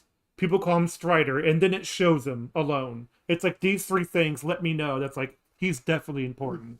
Like Another thing, his design is much more significant and memorable than the designs of the other people we're showing there. Oh, absolutely. Especially with the illuminated face with the fire. It's like, dude, this guy. It's like if he ended up not being an important character, it'd be very disappointing. it would be like the anti-Chekhov's gun. It's like what, or like a Rebel Moon situation. Like, why did you point him up? Why did you show him like that way? It's like it would be like if you had like a hold on, like this like legendary figure mentioned, and then all of a sudden he's just not important to the story. In fact, he's like just a janitor of a McDonald's or something. So and while that might be funny for a comedy, hold on, Ficus, did you want to say something? He's the only one dressed in a utilitarian garb, also functional for adventuring and whatnot, while everybody else is dressed as just ordinary townsfolk. So even just the way he dresses and composes himself is enough to say that he's different. He's a man of the wilds. He even calls him a ranger, which means he does go out and actually do stuff. So yeah, makes sense. He's a man. Falco. I'm looking at the title of the live stream, and I noticed you typed in Sin Men Wins. Like, you put an N between I and M. I'm fine with that for now. I don't care. Cinnamon wins. Cinnamon wins! Cinnamon wins. Yes. That's okay. Have the cinnamon wins along with the cinnamon. It's kind of wins funny. along with I hate to the say cow. it, but like I need to remember these memes for later, because like we need self-reported memes on this channel. I think the one I'm thinking of is like there's a Betty Crocker box and it has Orkai on it. So it's like Orc cow or Orc brownies or something. or a cow, and then there's like cinnamon wins. So we it's need like perhaps there should be like a quotes channel or something, just so we can keep the quotes in circulation. well, just like inside jokes, inside memes. Yep. Yeah, something that sounds good. All right. Coolest Steadicam, Snorricam, whatever you want to call it, where the camera is stuck to the ring as it goes under Frodo's finger. Actually, it's two guys in green suits, but yeah, that's how they kept it in place. While luck or coincidence is an easy enough explanation, the ring is also sentient-ish, so it's not a huge surprise that it's going to do everything to be found. It was just calling his name a few seconds ago. I guess that's fair, yeah. Well, the thing is, though, it's like, oh no, you better You're like, put me on. Okay. Ah, crap. think- What have I done? It's like, I think it's also completely. It also completely works with the rules of the ring because the ring traveled down a damned river, or it just so happened to fall into Gollum's or Deagle's hands. Smeagol. Deagle, Oh, Deagle Deagle. came Deagle's first. the one. Yeah, Deagle. Yeah, Deagle, Smeagol. He killed his cousin. I still find talking names are a bit funny to me. I was like, Oh, yeah. you got this. You got the friend of Smeagol, Deagle. Yeah, he Well, he was a relative of his. Mm. Yeah. So and also, I'd say the funniest talking name is probably Treebeard to me. It's like, what do you call a tree I wonder what I'll name a tree person with a beard. Treebeard. It's a memorable name. It's a good name. It's just a little funny as well. Then you have like Morgoth and then like Balrog. It's like, holy, these are awesome names. Like, yeah.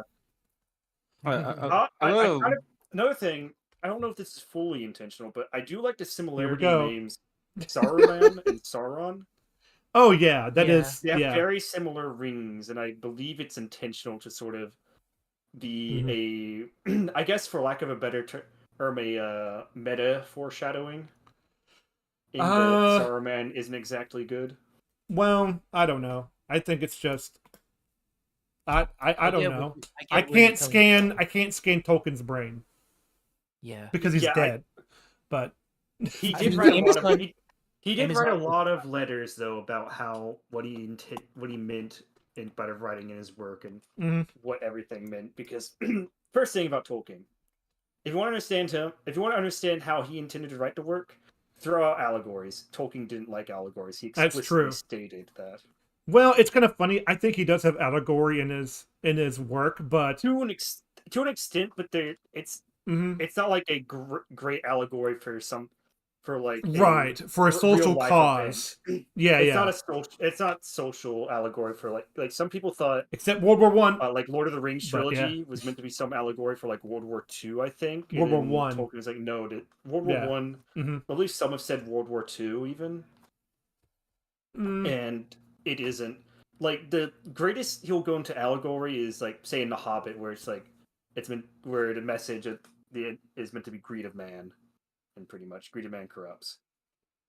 But even then, I don't know if that's necessarily an allegory because it's explicitly stated in the story. Yeah, it's like what are Maiar? It's like they're angels, okay? Don't question that. It's like they're very much the same. Yeah. Actually, one thing I will compliment about Tolkien's writing is he does things very directly, but it's not annoying. I've never been annoyed by the directness. Of his writing. There's nothing wrong with being direct, as long as it's good. No, there's not. Anyways, do it correctly. And that's terrifying. Sure, magic exists to a degree. I'm sure he's seen Gandalf do tricks, but pure flaming evil that speaks his worst fears into his soul? Probably news to Frodo since the ring passed out of all knowledge. Also, especially terrifying when you're actively trying to hide and all you did was make yourself more visible. Well, again, you just said well, all I have to say is no duh, because that's pretty much what that is. It's like, yeah, we all know that. Actually, hold up. The movie said that already. Like, hold up. There's something interesting I just realized with Galadriel's narration. She doesn't even know if so she mentions ring passed out of all knowledge. That means common knowledge. Yeah. She doesn't think the records still exist. I mean, I think she's generalizing. I mean, she is. But I think that's also an interesting thing to note. It's not a contradiction or anything. It's just like even she doesn't pass out of all knowledge. And also, people wouldn't have known what she's an elf. And that's what they do. People wouldn't have known what it's like to. People wouldn't have known what it's like to actually wear the ring and what the realm looks like when you actually put it on. So yeah, it absolutely would terrify the living daylights out of Frodo. Well, yeah, it's kind of funny. It's like it passed out of all knowledge. Like you don't need that for this to make sense at all, anyways, because he's lived in the Shire all his life, away from the outside world. The Shire is an isolationist place. Like it has an impenetrable forest.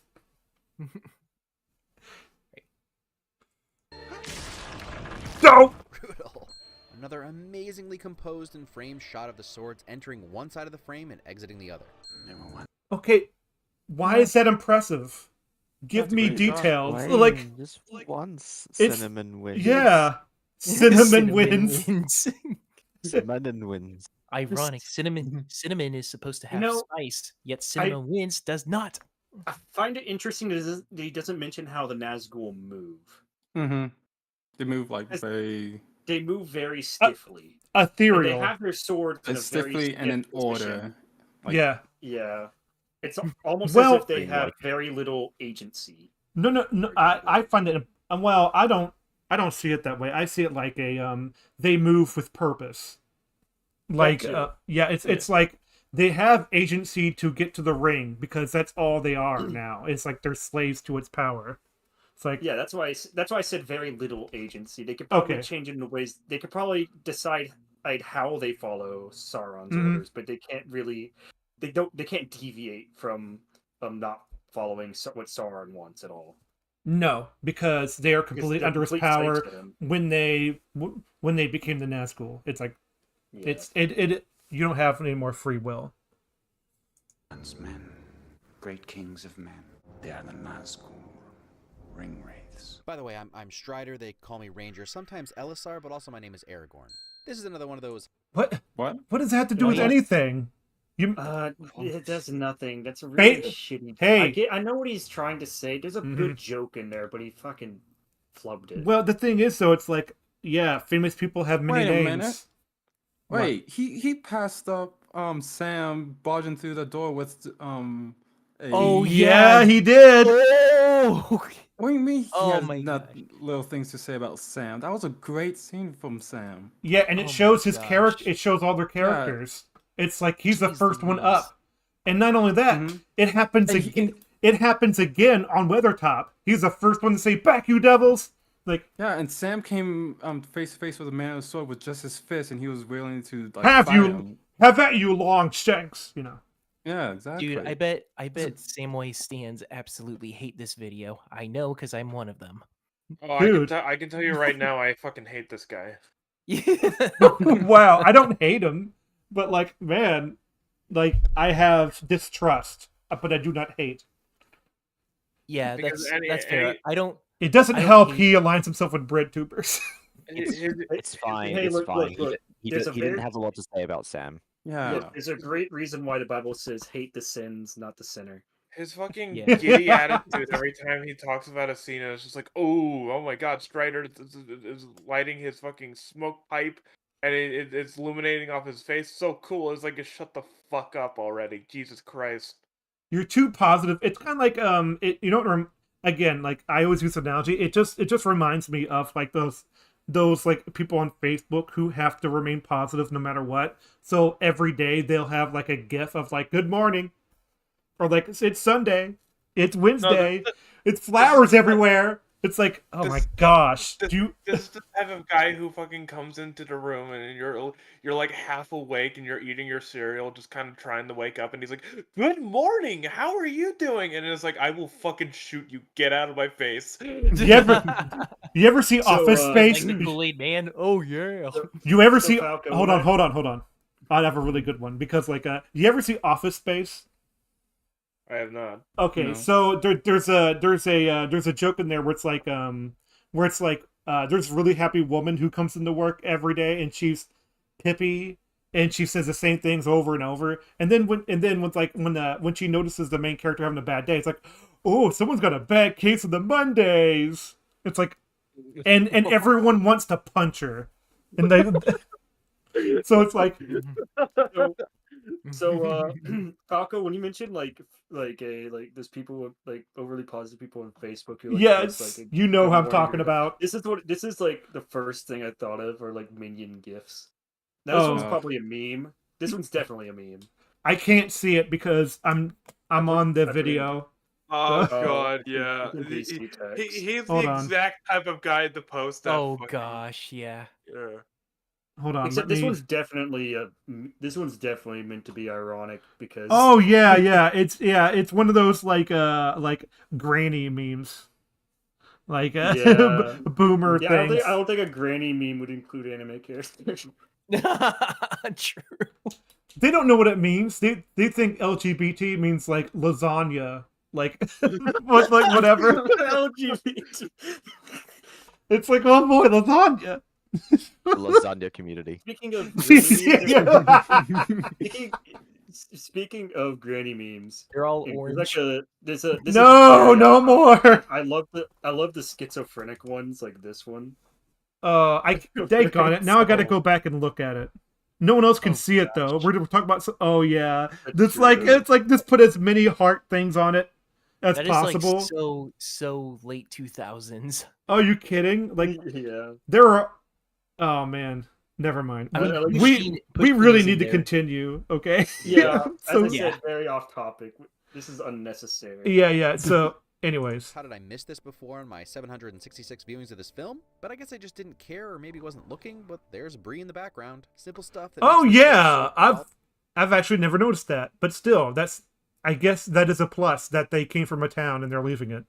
That's Filled, and nothing, it's though. clear they were always trying to I give us a know, sense of but geography it's and neat time. at least. What about breakfast? We've already had it. We've had one. Hold on, I want to guess. Let's see. He's like, haha, funny. Yes. What about second breakfast? What about 11's? Luncheon? Afternoon tea? And millions of Americans immediately had new meals they'd never heard of to quickly adopt and work into Oh their my lives. gosh. That's what we needed. God. No, we still just have breakfast, lunch, and dinner. Do you think hobbits have like Wario anatomy where it's like they have like a 50-gallon stomach? Because that's like official Wario anatomy. There's like some Wario. it's like it claims there's like a 50-gallon stomach. Wario wishes he could be like Kirby, but anyways, I will continue. Yeah, even for a powerful wizard, talking to the evilest of Ooh! evils would be taxing. Yes, Yeah, thank you. It's that's pretty something. good. Because, like, that is a thing. I'm surprised he didn't make a win for the costume design on the orcs, because they look fantastic. But okay. Whenever we give him kudos, it feels like we're being handed like a thin slice of bread. You know the It's Disney like- version. Yeah, It's yeah, like- I It's know. like Oliver bread. Twist. It's like, please, sir, may I have some more? Receiving More? crumbs And It's you look at a little piece of bacon and we're shocked that it isn't like completely infested. It's a bacon bit, and we're like, yay. It's not even it's like a bacon bit dog treat. It's not even real It bacon. doesn't smell like it's gone off, so yay. They Here, little child, have some bacon, and he just gives you a It's actually been vegetarian cooked, so bacon. yay. There's been a lot of there's been a lot of food talk in this episode of Background We are a Noise, very and I'm hungry already- person. Yeah, no, I'm okay? actually hungry. I want a beef Wellington. I'm They not got gonna it. lie. I'm not gonna Oh, lie. I chicken. was almost tempted to just mute myself for a lot of this video so that I can make myself some burgers, but then I thought, They got it, Bobby. I gotta make some burgers. I think all of our food talk started from when whoever misspoke and said synonym or not Yeah, synonym. it's true. Synonym wins. Yes, that would be Synonym I wins. spark this now. Synonym Everybody's wins. hungry. Victory. Whatever. Gandalf's alive. That's not a win. Gandalf alive.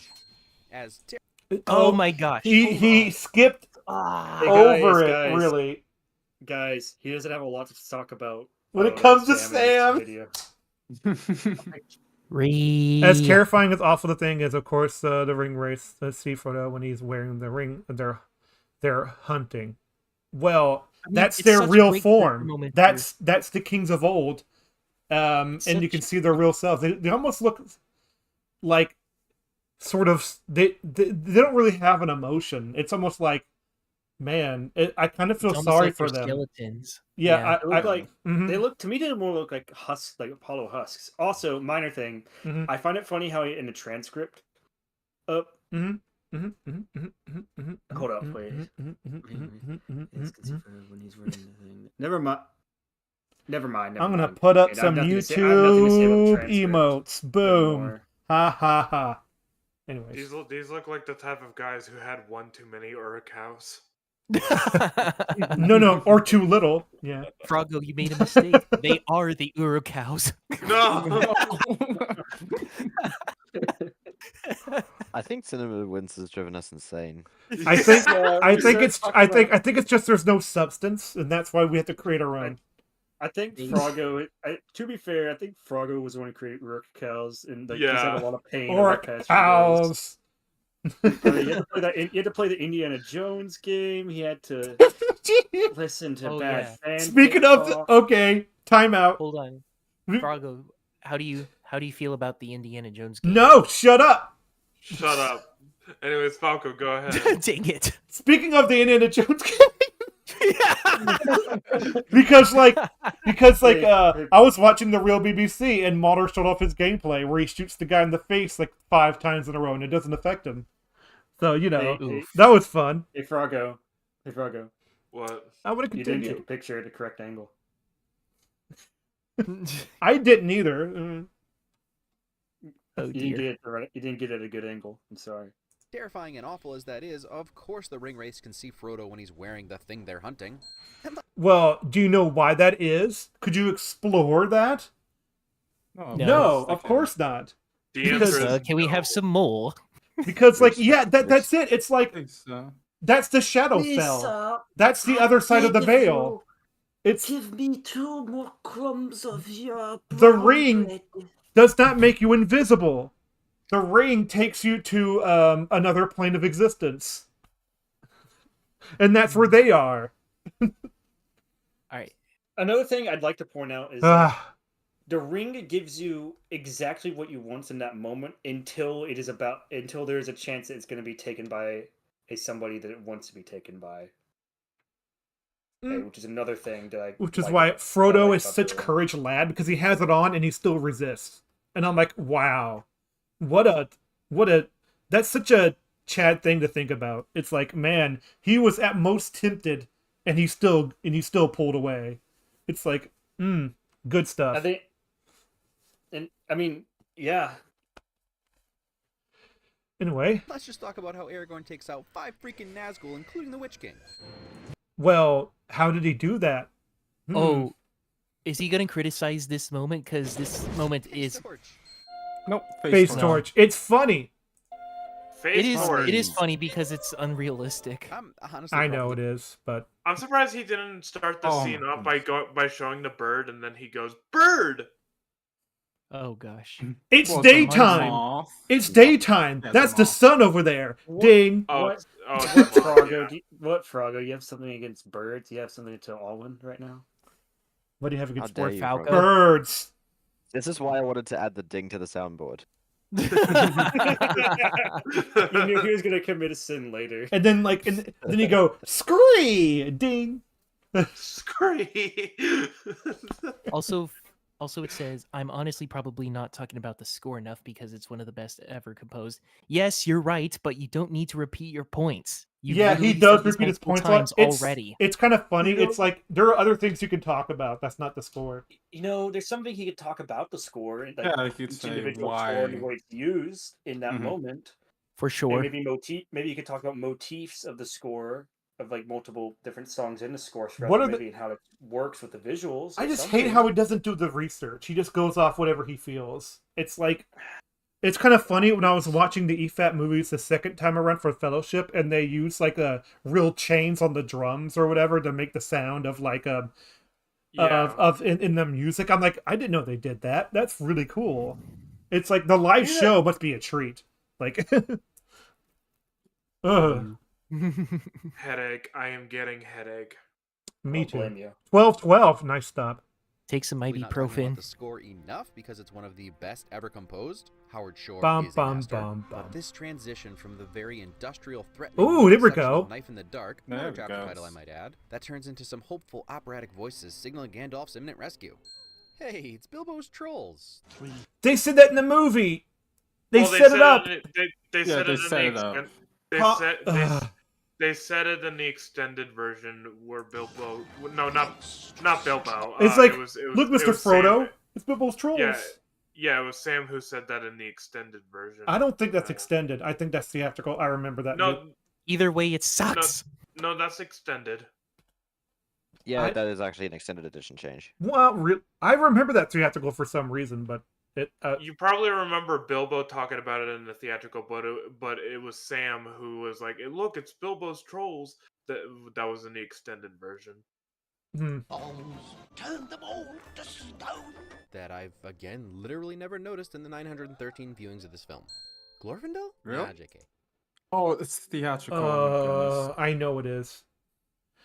Sonya Duncan. Like, how do you not know it's Double. Bilbo's trolls? Like Sam said, but yeah, it's theatrical. Never mind. Another thing is, like, if he's done so many viewings of this movie, I'm surprised he hasn't read any of the book. Like, We need to set up watch-alongs for the fucking extended Lord of the Rings movies one of these days.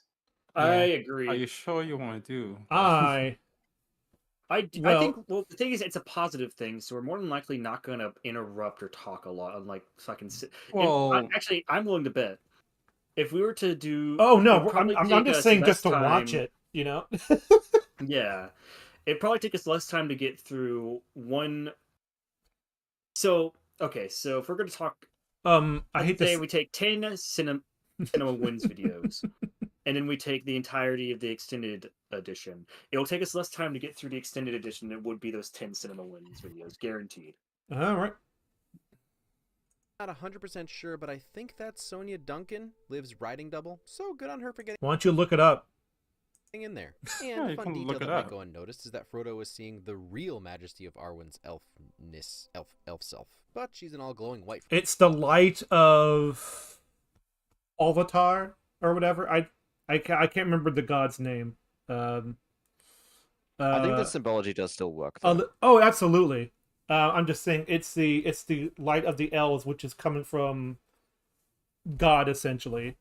Is that like it slows down the him turning into a Nazgul, pretty much. Quick thing, I do love the Lego Lord of the Rings version when she comes in and she's just in slow motion flipping her hair all around. Real master Arwen elf. Okay. From his perspective. Ooh, little match cut transition of Arwen's horse turning into a black rider. If you want him, come and claim him. Badass, good girl. Yep. And thanks to Yep. the Nazgul Yep. of the Yo, Froggo, remember the yep? Running away from things. Okay, Yep. what are they supposed to do? It's like, My oh, gosh, Also, Sherman. I know Yep. The thing is Also- alive, it's to chase them. I know nobody mentioned it earlier, but the way he said Arwen is about something like badass good girl, and I'm not like the way he said good girl. He had a I know. weird It's almost tone like there. he had to He's take like, that I take don't know if just I'm to reading sound into that it too way. much. Yeah. I don't know if I'm reading into it or if I was hearing things, but he said it. I swear he said it weirdly. It is kind of creepy. Yeah. If I was next Maybe- to him and he fucking said that line in the recording booth, I would just do a slow head turn to him, just going like, "What did you just say?" I would like if he could have just said badass hero, I would have been fine because she is Badass heroine, even. Yeah. badass heroine, but badass good girl.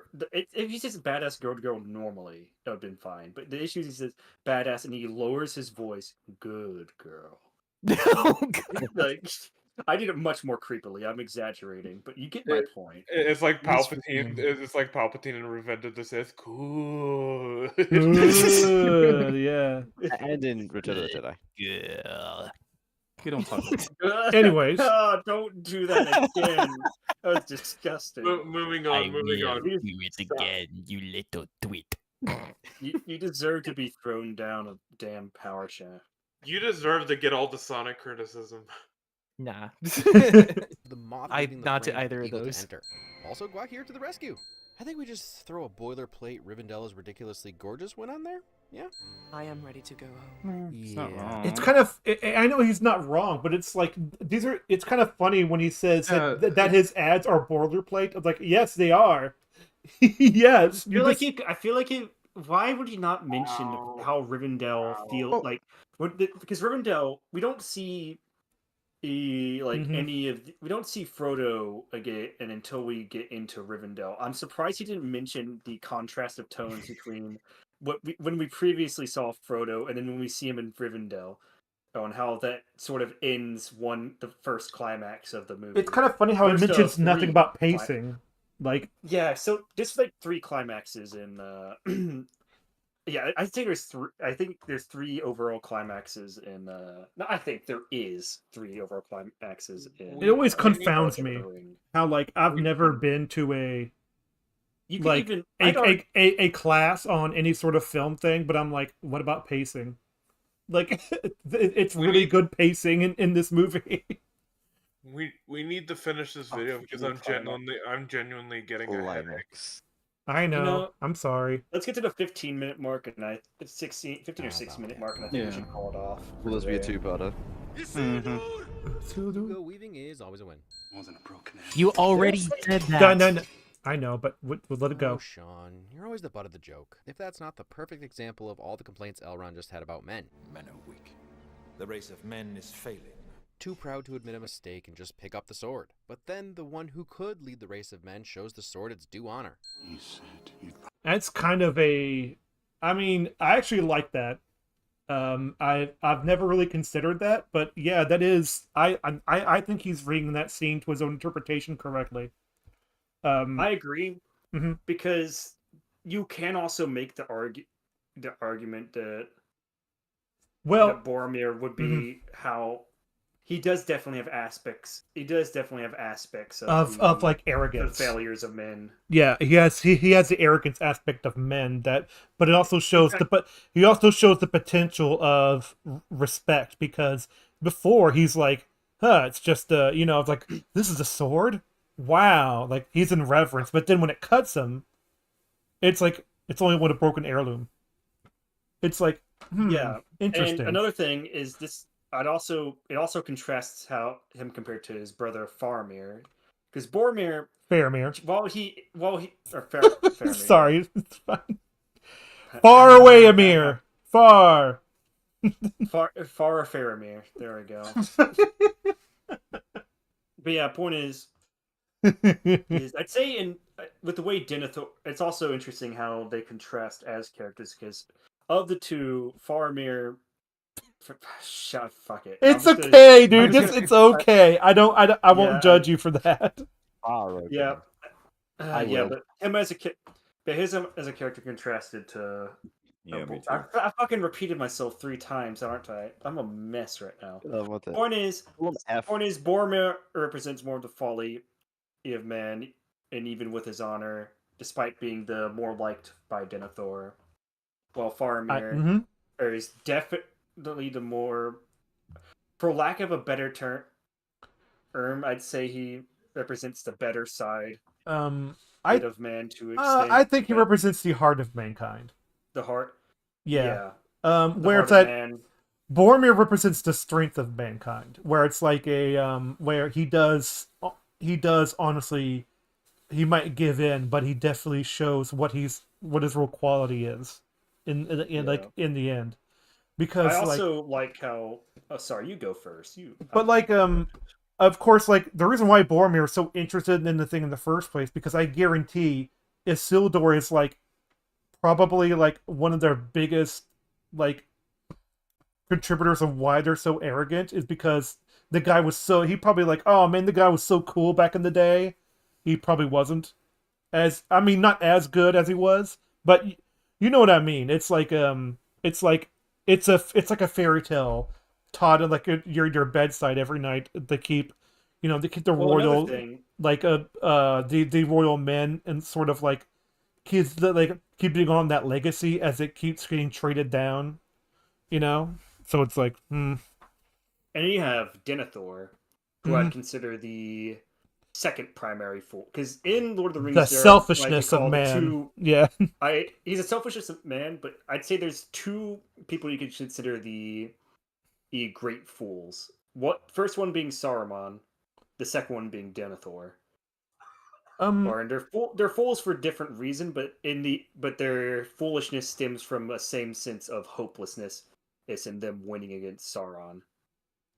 I sort of disagree when it comes to Saruman. Saruman may have like I don't disagree that like he has man, he's a great enemy, but I think he sees the power of Sauron and he's like, I want that on my side. Actually, you're right. And I'm going a bit into my interpretations, because is from what I've heard, from what's written, I'm pretty sure Saruman did just kind of give into the power. Oh yeah, it's like not only that, he's like, if I find the ring not to an first. extent, he did. Yeah, in fact, Saruman was like, if I find the ring first, I'm gonna make sure I take over Sauron. Like, yeah, so he's a great fool. Actually, no, you're right. He's a great. Sauron's a great. I think I have the great fool things right, but they're not fools for the same reasons. For the same yeah. whatsoever. Sure. Yeah. It really does I mean, show like even the mightiest of angels can fall. It's like, yeah, that's how evil this thing is. Yeah. It's actually, this isn't a movie thing, but in the books, Denethor is described as like kind of special among humans for having. He's described as having like a slight precognizance, but even despite that, he only sees hopeless futures. Or he despairs in it. Well, when you look into the Planeteer, and then Sauron is messing with you, it's like, yeah, of course you're going to see nothing but dark futures ahead. Or like the thing is not. I'm not even referring to the Planeteer. This is like just Denethor on his own. Oh, there's something with his blood, with like his bloodline being something about being like a remnants of a Numenorian. Oh goodness me! Bloodline. Oh, I apologize. But even in his predictions, he sees no winning, so he loses hope, which makes him become a complete fool and go crazy, for lack of a better. This is the thoughtfulness you get with the show, by the way, when we know what we're talking about. Yeah. Now, granted, I am mentioning things that are only explicitly stated in the book. This is not. I don't believe there's any mention of this. No, because it's an adaptation. You have to shorten it out to he's crazy. Yeah. There's also no offense. Well, I mean, he's crazy in the books too. Oh, I'm just saying it's like it's a lot more straightforward of how he is, but he's still greatly characterized in the movie. Yeah. Also, in the movies, there would have been no real way to showcase or explain that he has a slight precognizance whatsoever without making it clunky. So there's not really a reason to mention. Exactly, like Tom Bombadil. Get him out, okay? We don't need him. Like, I am 100% on board with that. Tom Bombadil, I hate his guts, okay? The most interesting thing with Tom Bombadil is his brief mentioning as a solution to put the One Ring in the books. Oh, yeah, absolutely. Like, you just forget about it, dude. What are you talking about? Well, the issue isn't that... Well, hold on. The issue there is they're like, yeah, he's fine with it, but, like, somebody else could just take it from him.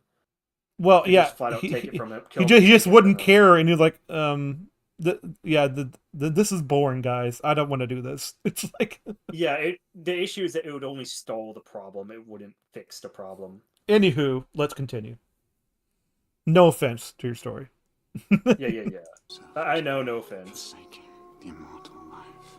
I choose immortal life. Generosity. That's some real love. He is Aragon. Why you do two dings? Stop this with the fucking dings. Just make one ding. Fuck! Do you hear that? Serenity now. True love deserves multiple dings, Froggo. He's a positive man. Son of Arathorn. You owe him your allegiance. Standing up for your human buddy, which, if you subscribe to the Vulcan's long life effect on relationships with humans theory, is kind of like a pet dog to him. Oh my gosh! What? Oh my gosh! I can't believe you said that! Can you go back? I completely missed what he was saying. Oh my gosh.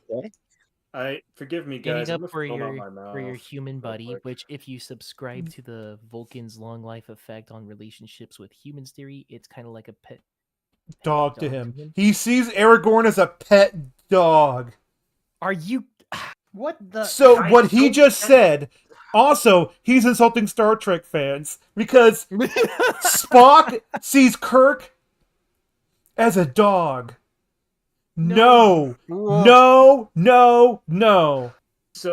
Spock sacrificed his life for Kirk, okay? And he said, live long and prosper to him. And he says, I'll always be with you. That is not what you say to your dog, okay? So, here's another reason why I also disagree with this in the fact that elves are not elves. I believe dwarves also have longer lifespans. They're not portrayed like that in this in Tolkien's fantasy whatsoever. That's never a stated thing, nor is it a thing with them. In fact, from what I understand, they can basically gain a relationship with somebody else as quickly as a human. That is so And can have stupid. meaningful and can like gain a meaningful relationship. Also, think about the last line where Aragorn is in love with an elf. Yeah. Also, like, are you marrying someone who sees you like a dog? Are you into that? Oh, typical Like, white elf's fucking dog. I'm gonna become a dog so I could fuck it. She's into bestiality, I see. This is why you have to think about what you say. Yeah, it's like, And also, no, in this scene, he's a friend. You idiot. You know, it's not just that he's a friend; it's also that Legolas admires Aragorn as a hero. Yes, Like he's very standing inspired up by for him. Aragorn's actions and his history as a warrior. Imagine you're at the vet and someone like, oh, that's a good boy. It's like, that is no mere boy.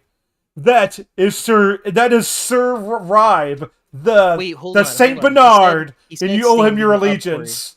It's like, So the like, funny thing, what? the funny thing about this line is that this would only really make sense if he was talking about D&D, because D&D, that's a thing where like elves and dwarves can't exactly gain most meaningful relationships with humans due to them taking longer Well, to gain it. that's a D&D different thing. universe, but yeah, Yeah, I that's mean, what I'm saying. but It's a like, different Wait, universe hold on. entirely. Hold on, guys. Wait. So he said standing up for your human body. It's kind of like a pet dog to him. Is he referring to Aragorn or Legolas as the pet dog? Because he said standing up for your human buddy. I think he's referring to Aragorn because he says Because- Vulcan's long life effect well, on relationships. elves are That superior refers in to many ways elves. to humans. Yes. And they have longer lives. They Oh have- my god! What a stupid thing. They to are say, especially eternally eternal use, especially pretty much. especially immediately after, the scene with fucking Aragorn and.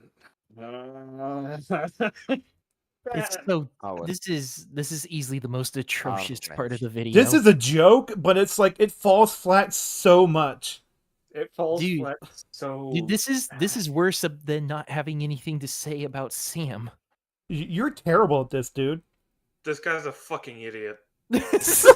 Yeah, he is. He genuinely is. That's what it means. It's like it's Falco. I don't know if you. I know we're not going to cover. Probably never going to cover that video. No. His Empire Strikes Back video, but he Why has a we section mentioned on the that? Yoda's do or do not line that's worse than this. Oh, really? I'll have to look at that. Yes. So hold on before you. We only got another minute left, so. Oh, you do? Oh, that's fine. If you want to go. No, Not me. we're Oh. talking about the video. Okay, let's go. Let's go. Let's finish the first half of this. Simply walk into Mordor. Don't you even say it. Oh my gosh, he did. He did it. He did the thing. Fucking kill me. Don't give yourself a headache. Don't yell into your own ears. Okay. Drago, I sentence you to Big the Cat. Did he give That should be a thing, right? You say a Yes. for a meme one end of episode? What? You are He you glitched out entirely. you glitched out entirely. It's like Ficus, you're lagging like crazy. Wait, hold up. say it really Did he slowly so give we get the it. Emperor a meme win? Oh. No, He no, he didn't give give it. He the didn't give the Emperor. a meme win at the end of episode 9 when he says, "I've died before," Maybe. I don't know. or But- somehow Palpatine returned. Meme win, that should be a thing. No, it should not be a thing. It No, does. shouldn't be a No, it shouldn't be a thing at doesn't all. give- That is a good line now. It's just a reference because like it's kind of funny. React channels do this a lot. They're like, "Oh, that's where the meme comes from." It's like, yes, it's where the meme comes from. So, Talk about the scene instead of talking about You the know, meme. It's like I wouldn't mind him mentioning the meme if he also just talked about it being a good line as well. well, 'cause it let's is also let's a see good what else he line. says. Yeah, line that's that gets true. meme to death. Oh. Yeah, that's a thing. Nope. Wow, that's literally all I have to say about it. He skipped not all the way to the surprising. end. There's so much. Get over this entire fucking. There's scene. so much to Skip chew over the on. Conversation. No. It's like It's like there's a scrumptious meal of media right in front of him, and he refuses. And he says, "I just want the small piece of tofu." Eat your dang broccoli cinnamon wings. It's like Eat your veggies. He's like, the tofu is flavorless. It adds nothing to it. It's just bean paste. It's like, yeah, I like that. It's like, but it has no flavor. There's nothing to eat. It's flavorless. What are you doing? I like that we're still using food analogies. Well, that's because food allergies are I don't great. think you guys have had a proper dinner. But the thing is, though, it's like, I see what you're you know what I'm saying? It's like there's something in front of him that's like so much better, and he doesn't reach for it. Instead, he reaches for the smallest portions and doesn't season anything. It's like, what are you doing? What's that? A delicious plate of burgers and fucking salads and all that good stuff? Fuck it, I'm getting the urcow.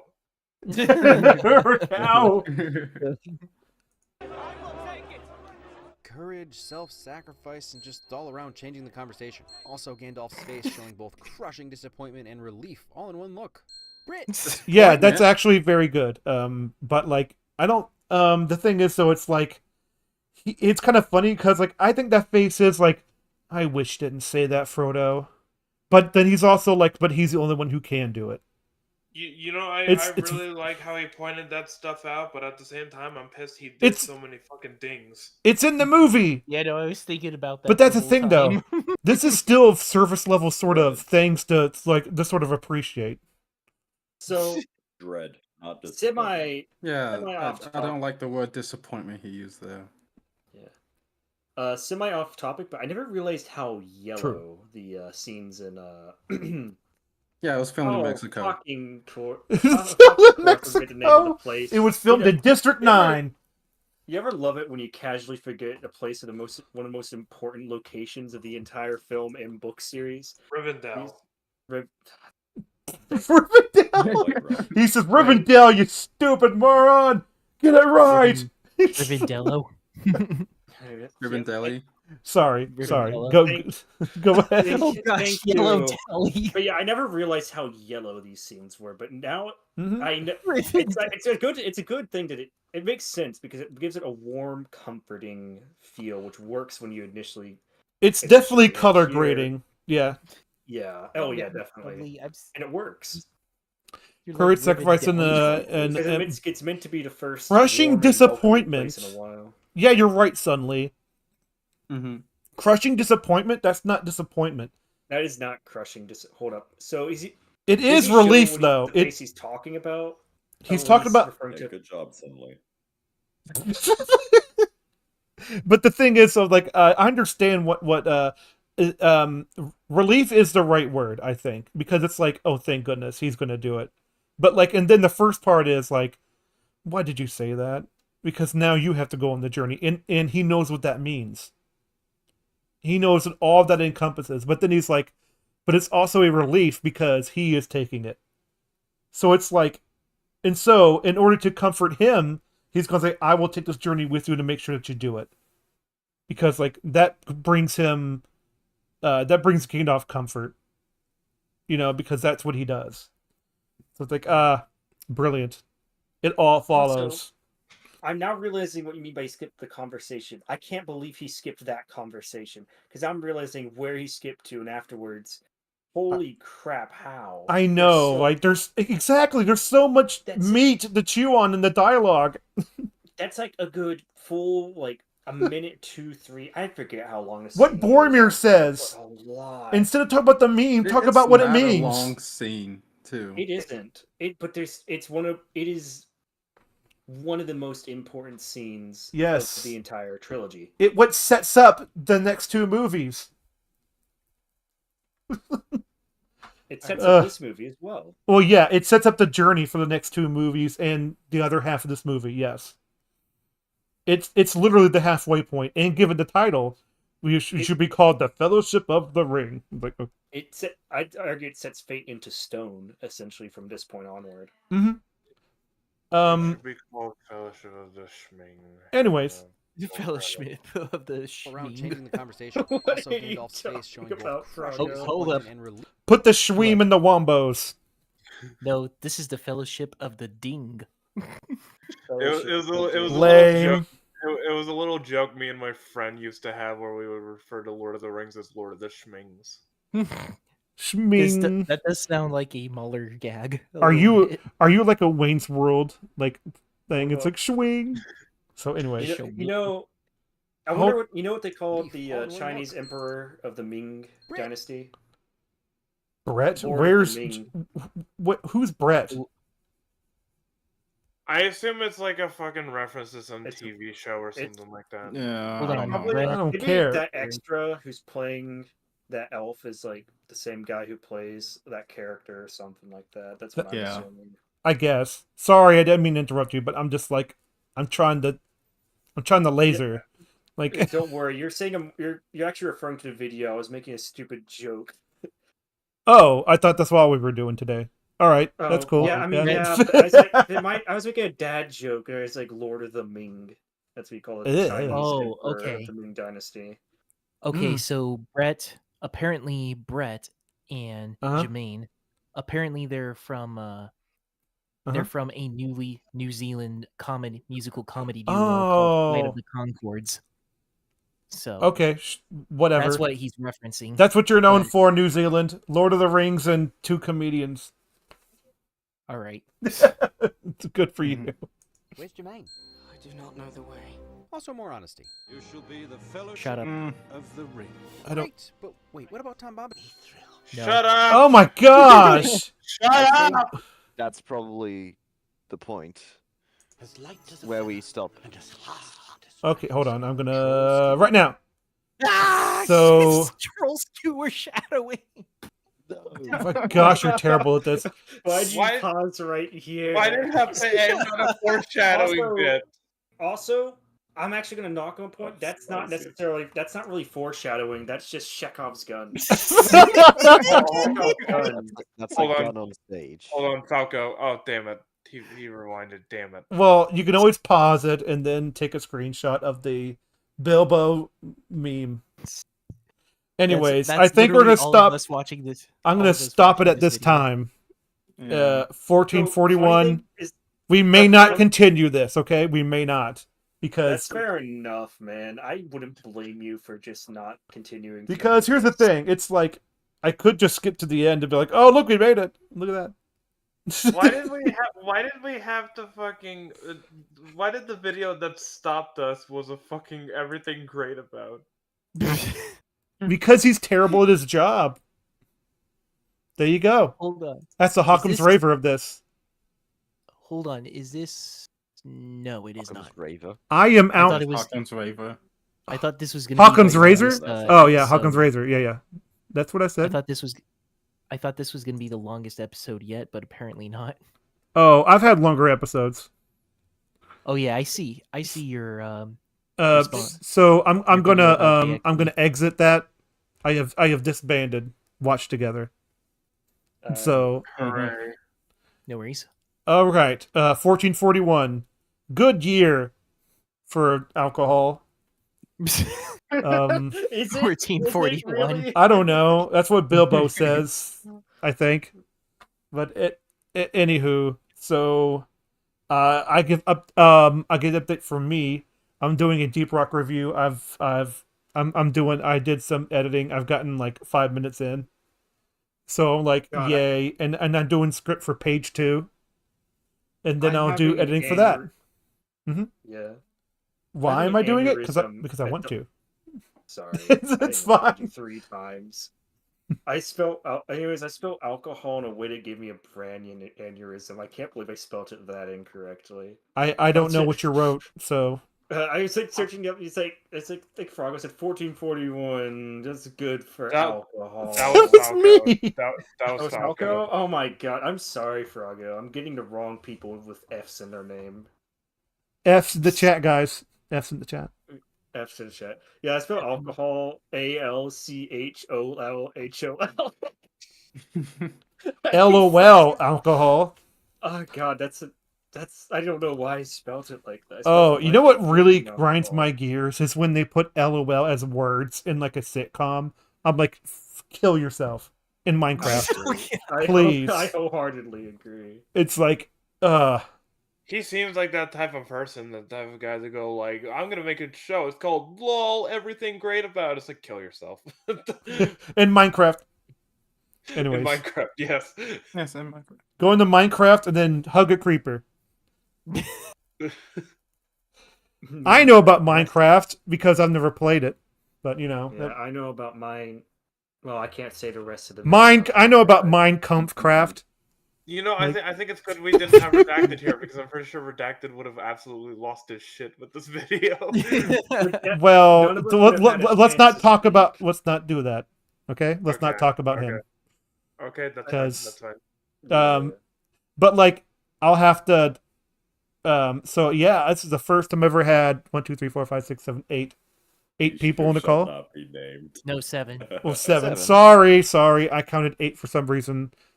But like, yeah, this is. I think that was one of the best streams I've ever had. Yeah, I think so.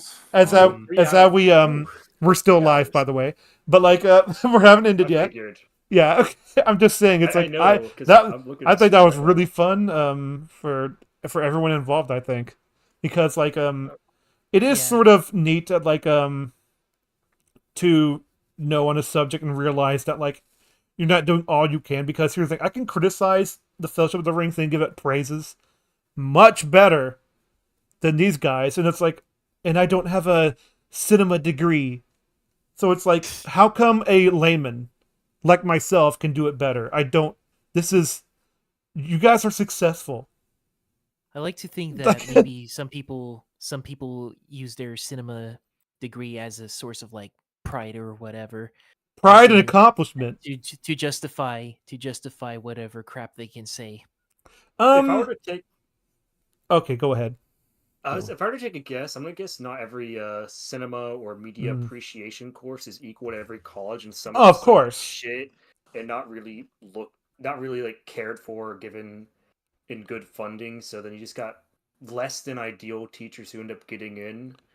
And since it's not a be considered a priority for that college, you end up getting a lot of shitty people who are like, they get a degree in it anyways, but they have like a very shit understanding of like media literacy, for lack of a better term. Well, there's a better term. I still it's kind of funny. I don't walk away from words that have a stigma. I don't care. There's a reason why we use them. Media literacy, video essay. It's like, yeah, if you want to use those, that's fine. I don't care if they have a stigma, but at least make it accurate. At least use your knowledge in a beneficial way, and don't lord it over other people's heads. Like, I don't mind media literacy as a term per se. No, I don't. It's just I just don't like the way it's people use it as a get out of jail free card, as a part of your argument. Either that, yeah, also that. It's like you don't have media literacy. It's like, oh, we're just throwing that around. It's sort of like how people throw around the word woke, sort of. It's like there's a whole bunch of things. Falco, it sounded like that physically hurt to get that out of your mouth. Woke. Woke. But I like Mahler's idea. Instead of saying the thing, describe it. Like, yeah, that works better.